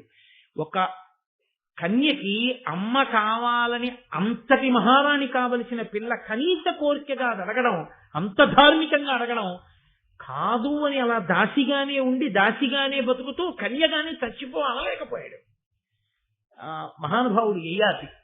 తత్కారణం చేత ఆయన అనుగ్రహించినటువంటి కారణం వల్ల ఆమెకి 3 కుమారులు కలిగారు. వాళ్ళు దృక్కుడు, అనువు, పూరుడు. ఈ 3 కుమారులతోటి ఆవిడ సంతోషంగా ఉంది. కానీ ఆవిడ ఎప్పుడూ కూడా నేను రాజ్యీ స్థానంలో ఉంటానో ఏమీ ఆయన అడగలేదు. కొంతకాలం అయిన తర్వాత దేవయాని చూసింది. అదేం దాస్తే దాగే విషయం అండి. ఆవిడ అడిగింది, అది నువ్వు నాతో వచ్చింది కన్యగా, ఇక్కడ ఉన్నది కన్యగా, నీకు పిల్లలు ఎక్కడి నుంచి వచ్చారని అడిగింది. ఆవిడంది ఒక మహాపురుషుడు, మహా తేజస్వి, గొప్ప తపస్సంపన్నుడు. అమ్మా నీకు మాతృత్వం ఉంటుందని అనుగ్రహించాడు. ఆయన నాకు వరం ఇచ్చి అనుగ్రహించిన కారణం చేత బిడ్డలకు తల్లినయ్యాను. ఓహో అని సంతోషించింది, వెళ్ళిపోయింది. చచ్చిపోయిన వాళ్ళని బతికించగలిగిన శక్తివంతుడు తన తండ్రి గారు. ఒక్క మాటతో బిడ్డల్ని ఇవ్వగలిగిన ప్రజ్ఞావంతుడు ఉండాలని ఎందుకు అనుకుంటుంది? అందుకని ఆవిడ అంగీకరించింది. కొంతకాలం అయిపోయిన తర్వాత ఈ పిల్లలు పెరుగుతుంటే వీళ్లలో యయాతి లక్షణాలు కనపడుతున్నాయి. యయాతి పోలికలు, వీళ్ళ యొక్క తేజస్సు, వీళ్ళ చేతులు, వీళ్ళ వేళ్ళు ఇవన్నీ చాలా అందంగా, వాళ్ళు త్రేతాగ్నుల్లో ఉన్నారు క్షత్రియ తేజస్సుతో. 3 అమ్మతో ఆడుకుంటుంటే అక్కడ కర్మ కొద్దీ యయాతి కూర్చునున్నాడు. రోజు వచ్చింది ఖచ్చితంగా దేవయాని. వచ్చి ఈ పిల్లలకి తల్లిదండ్రులు ఎవరు అని అడిగింది. యయాతి చెప్పలేదు, శర్మిష్ఠ ఊరుకుంది. ఇంతకు ముందు ఒకసారి అందిగా ఆవిడ పిల్లల్ని అడిగింది, మీ అమ్మా నాన్న ఎవర్రా అంది. నన్నయ్య గారు ఎంత అందంగా చెప్పారో తెలుసా అండి. అవి గొప్ప సాముద్రిక లక్షణాలు.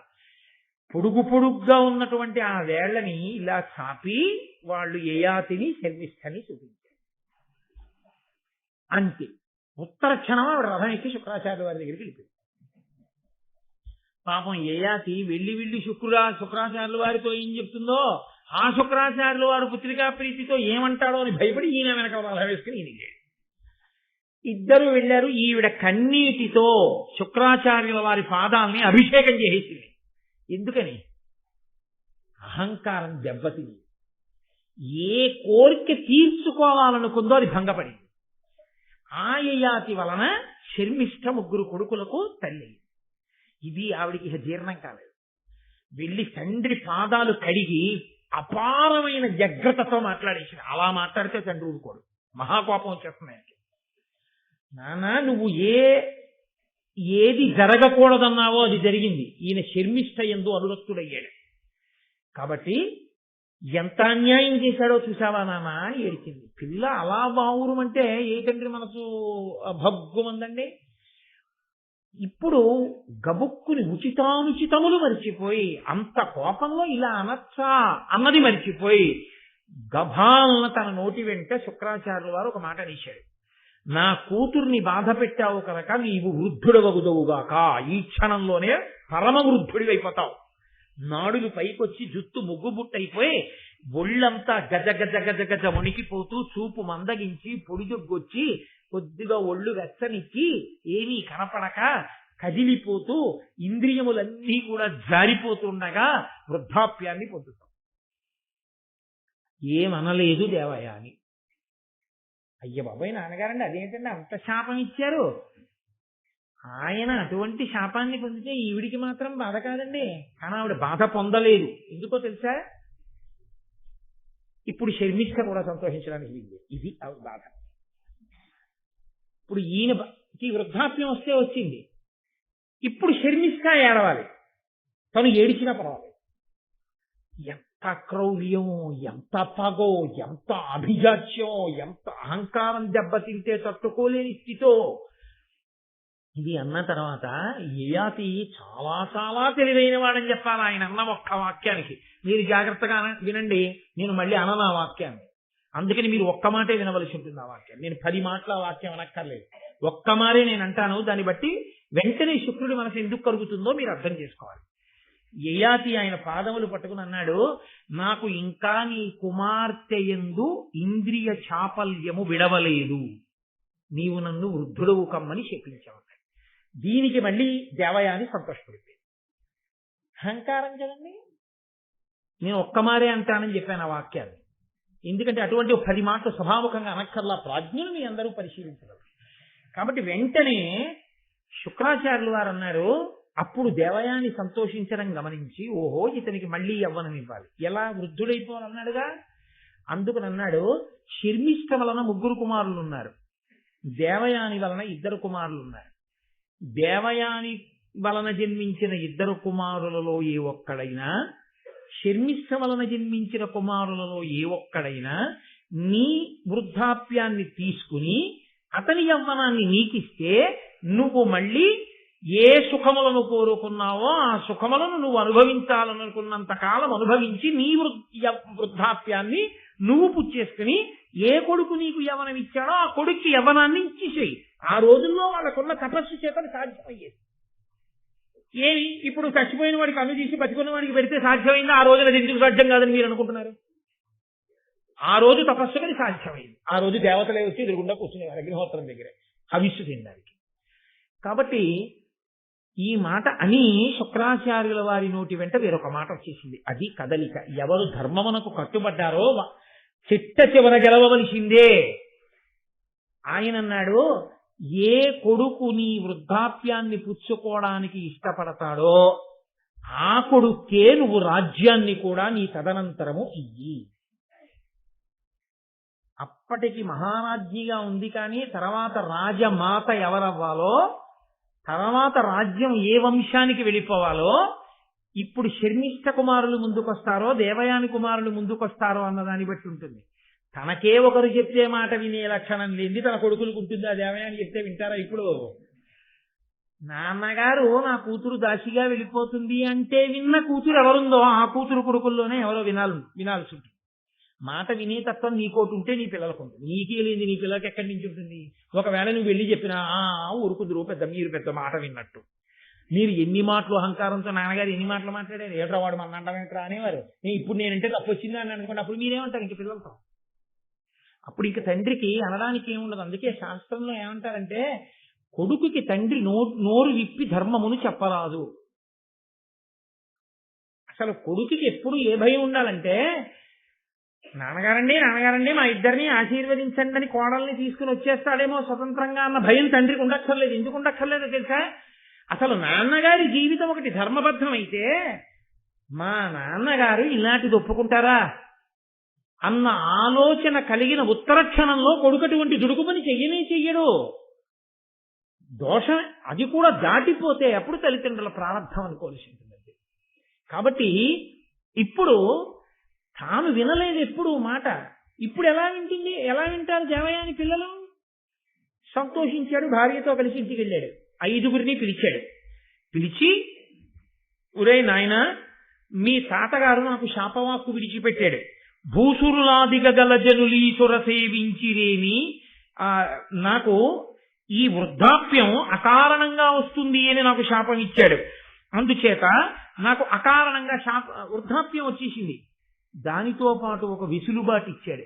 మీలో ఎవరైనా నా వృద్ధాప్యాన్ని పుచ్చుకొని మీ యవ్వనం నాకు ఇవ్వండి, నేను కొన్నాళ్ళు భోగాలు అనుభవించి విరక్తి కలిగిన తర్వాత మీకు మళ్ళీ యవ్వనం ఇచ్చేసి నా వృద్ధాప్యం పుచ్చేసుకుంటా. అలా ఎవరు ఇస్తారో వాళ్ళకి రాజ్యం ఇద్దాం అనుకుంటున్నానన్న మాట మాత్రం పైకి చెప్పకుండా ఎవరైనా పుచ్చుకుంటారా అని అడిగాడు. ముందు దేవయాని యొక్క పిల్లల్ని పిలిచి, మొదట పుట్టినవాడు కాబట్టి యదువుని అడిగాడు, ఎరా పుచ్చుకుంటావా అని. అంటే పిల్లలు అన్నారు, తగిలి జరయు రుజయు దైవవశంబుననయ్యనేని వానిని అనుభవింతుగాక ఎరిగి కడగి హరింటి చేకొందురయ్యా ఎట్టి కుమతులైనా. లోకంలో ఎవరికైనా వృద్ధాప్యం వచ్చినా అనారోగ్యం వచ్చినా ఎవరికి వచ్చిందో వాడు అనుభవించాలి. అంతేకాని లోకంలో ఎవరైనా ఎవరికో ముసల్తనం వచ్చేస్తే నాకు ఇచ్చేయని వేస్తారు అని గుర్చేసుకుని వీడికున్న యవనం వాడికి ఇస్తాడా? వాడెవడికో జబ్బు వస్తే వాడు అనుభవించాలి. అంతేగాని మీ జబ్బు నాకు ఇవ్వండి అని చెప్పి వాడి దగ్గర జబ్బు వీడు పుచ్చుకుంటాడా? వీడి ఆరోగ్యం వాడికి ఇస్తాడా? ఏమిన్నా పిచ్చి ప్రశ్న, మమ్మల్ని ఏమన్నా ఇమ్మంటా ఏంటి? అసలు అలా అడగకూడదు, తప్పు నాన్న. అంటే ఆయన అన్నాడు, ఒక్కొక్కడిని పిలిచి అడిగాడు, ఎదువు ఇవ్వనని చెప్పేశాడు. కాబట్టి ఆయన అన్నాడు, నీకు అసలు రాజ్యాధికారము లేకుండుగాక, నీకు నీ వంశంలో పుట్టేవాళ్ళు ఎవ్వరూ రాజ్యం చేయరు. అందుకే యాదవులు రాజ్యం చేయలేదు. కాబట్టి యదువంశమునందున్న వారికి రాజ్యాధికారము లేదు. రెండవ వాడు తుర్వసుని అడిగాడు. ఆయన అంగీకరించలేదు. దేవయాని బిడ్డలు వీళ్ళిద్దరు. అమ్మకి లేనితనం వీళ్ళకి వస్తుందా? కాబట్టి ఆయన అన్నాడు, మీకు ధర్మజ్ఞానము లేకుండుగాక, తండ్రి మాట వినడం గొప్పది అని మీకు తెలియలేదు. కాబట్టి మీకు ధర్మజ్ఞానం లేక ఆటవికులకు రాజులగుదురుగాక. శర్మిష్ఠ కొడుకుల్లో దృశ్యుణ్ణి పిలిచి అడిగాడు, నువ్వు తీసుకుంటావా? ఆయన అధిక్షేపించాడు. నీవు నా తర్వాత రాజ్యాధికారమును పొందకుందువుగాక. నీవు ఎంతసేపు కూడా నదుల దగ్గర, సరస్సుల దగ్గర పడవలు తోసుకుని యాత్రికుల్ని ఇట్నుంచి అటు దింపేటటువంటి వాళ్ళ రాజ్యములకు రాజువగుదువుగాక. అనువుని పిలిచి అడిగాడు. ఆయన వృద్ధాప్యాన్ని చాలా చిన్నతనం చేసి మాట్లాడాడు. నీ వంశంలో పుట్టిన ఎవ్వరూ అసలు వృద్ధాప్యమును చూడకుండా మరణించెదరుగాక. కాబట్టి యవ్వనంలోనే మరణిస్తారు నీ వంశంలో. పూర్వుణ్ణి పిలిచి అడిగాడు. ఆయన అన్నాడు, తండ్రి మాట వినడం, తండ్రికి మేలు చెయ్యడం చెయ్యనినాడు ఈ దేహం ఎందుకు? కాబట్టి నాన్నగారు, నేను సంతోషంగా మీ వృద్ధాప్యాన్ని తీసుకుంటాను. నా యవ్వనం మీరు తీసుకోండి. మళ్ళీ మీకు ఎప్పుడు కావాలి అని అనిపిస్తే అప్పుడు నా యవ్వనాన్ని నాకు ఇచ్చేసి మీ వృద్ధాప్యాన్ని మీరు పుచ్చేసుకోండి అన్నాడు. వెంటనే ఆ పూర్వు దగ్గర ఆయన యవ్వనాన్ని పొందాడు. పొంది ఒక 1000 సంవత్సరముల పాటు, ఆ రోజుల్లో ఆయుద్ధాయాలు అటువంటి దశరథ మహారాజు గారు 60,000 సంవత్సరములు బతికాడు. ఒక 1000 సంవత్సరములు భోగములు అనుభవించి ఈ భోగముల అనేటటువంటి వైరాగ్యమును పొంది కొడుకుని పిలిచి ఆయన యవ్వనం ఆయనకి ఇచ్చేశాడు. ఇచ్చేసి వృద్ధాప్యాన్ని పొందాడు. పొంది కొన్ని 1000 సంవత్సరములు తపస్సు చేశాడు. వానప్రస్థానికి వెళ్ళి 1 రోజు 2 రోజులు కాదు, కొన్ని 1000 సంవత్సరములు పంచాగ్నిహోత్రం మధ్య నీళ్లల్లో అన్నం తినకుండా గాలి తింటూ ఘోరాతి ఘోరమైన తపస్సు చేసి చిట్ట చివరికి సశరీరుడై విమానం ఎక్కి ఇంద్రసభకి వెళ్లి దేవేంద్రలోకంలో భోగాలు అనుభవించి అక్కడి నుంచి బ్రహ్మగారి సభకి వెళ్లి కొన్ని కల్పముల పాటు బ్రహ్మగారి లోకంలో ఉండి మళ్లీ తిరిగి దేవేంద్రలోకానికి వచ్చాడు. ఇంత తపస్సు చేశాడు. ఎన్ని 100,000 సంవత్సరములు అన్నాడు ఇంద్రుడు. ఆయన్ని చూసి అన్నాడు, కొన్ని 1000 సంవత్సరాల క్రితం నువ్వు ఇక్కడికి వచ్చావు, కొన్నాళ్ళు ఇక్కడ భోగం అనుభవించావు, ఏకంగా బ్రహ్మసభలో కొన్ని కల్పముల పాటు ఉన్నావు, మళ్లీ తిరిగి ఇక్కడికి వచ్చావు. ఎంత తపస్సు చేస్తే ఇది సాధ్యమైందయా అని ఇంద్రుడు అన్నాడు. ఏమి తపంబొనరించితి భూమీశ్వర, పుణ్యమోక భోగంబుల తేజో మహిమను అనుభవించితివి సామాన్యమే 100,000 సంవత్సరములు. 100,000 సంవత్సరములు తపస్సు చేశావు కాబట్టి ఇంత గొప్పగా ఇన్ని అనుభవిస్తున్నావు. ఇప్పుడు ఇంత గొప్ప తపస్సులు ఎలా చేయగలిగావయా అని అడిగాడు. అడిగితే ఏయాతి అన్నాడు, సుర దైత్య యక్ష రాక్షస నర ఖేచర సిద్ధ ముని గణ ప్రవరులు భాసుర తపములు నాదగు దుష్కర ఘోర తపంబు సరియుగా వమరేంద్ర. ఇంద్రుడా, నువ్వు అడిగావు కాబట్టి చెప్తున్నాను. సురులు కాని, దేవతలు కాని, దైత్యులు కాని, యక్షులు కాని, రాక్షసులు కాని, మనుష్యులు కాని, ఖేచరులు కాని, సిద్ధులు కాని, మునిగణములు కాని నేను చేసిన తపస్సు లాంటి తపస్సు చెయ్యగలిగిన వాళ్ళు లోకంలో లేరు అన్నాడు. వెంటనే ఇంద్రుడు అన్నాడు, నువ్వు ఎంత తపస్సైనా చేసి ఉండొచ్చు, నేను ఇలా తపస్సు చేశానంటే సంతోషిద్దును. మిగిలిన వాళ్ళని పెద్దలని పట్టుకుని పనికి వాళ్ళని చేసి వాళ్ళు నాలా ఏం చేయగలరన్నావే, ఈ అహంకారానికి నీ పుణ్యం నశించిపోయింది. పో భూమి మీద కంటే అంతే. అక్కడి నుంచి కింద పడిపోతుంది. ఎక్కడికి వెళ్ళిందో చూడండి. అహంకార స్పర్శ ఇంత యయాతిని ఎంత కిందకి తీసుకొచ్చి ఆ ఒక్క మాటకు పోయింది నీ పుణ్యం అంతా. నువ్వు చేసిన తపస్సు, ఇన్ని 1000 సంవత్సరాల తపస్సు పోయింది అహంకారంతో నీకు చేసిన మాట వల్ల. పో కింద కదా. పడిపోతూ ఇంద్రుణ్ణి ప్రార్థన చేశాడు. మహానుభావ, ఇంత అన్యాయంగా కింద పడిపోలేను, మళ్లీ వెళ్లి మనుష్యలోకంలో బతకలేను, కాబట్టి నన్ను నక్షత్ర మండలంలో నక్షత్రాలకి సమీపంలో ఉండే అవకాశం ఇమ్మన్నాడు. సరేనని అక్కడికి పంపారు. శిరి నక్షత్రం అని ఒక నక్షత్రంలో ఉండేటటువంటి కొంతమంది ఏయాతిని చూసి ఆయన దగ్గరికి వచ్చారు. వాళ్ళు ఆయన దౌహిత్రులు, ఆయన కూతురు కొడుకులు. వాళ్ళు శరీరాలు కూడా విడిచిపెట్టి నక్షత్ర మండలానికి వెళ్ళారు. అప్పుడు ఇంకా ఈయన హాయిగా పైన తిరుగుతున్నాడు. ఒక్క మాటకి అహంకారంతో ఇతరులు అవమానించినందుకు పడిపోయాడు.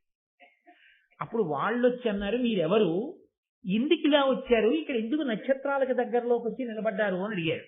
అడిగితే అప్పుడు అన్నాడు ఏయాతి, అమరవిభుండు దాని వినియల్గి మదంబున ఉత్తమావమానము జగునయ్య చేయనని నన్ను అదో భువన ప్రతాప సంభ్రమ వివశాత్తు చేసే అది పాడియ ఇందును అల్పమయ్యు దర్పము బహుకాల సంచిత తప ఫలహాని ఒనర్పకుండునే. ఒకే ఒక్క మాట అన్నా, వాళ్ళందరూ ఏం చేస్తారు నాలా తపస్సని. దానికి నన్ను కిందకు బొమ్మన్నాడు ఇంద్రుడు. మళ్ళీ అడిగితే ఇక్కడికి పంపించాడు నక్షత్ర మండలానికి. నిజమే, ఎంత చిన్న మాట అయినా అది అహంకారంతో మాట్లాడే ఒక్క మాట అయినా ఇన్ని పుణ్యాల్ని పాడు చేసేస్తుంది.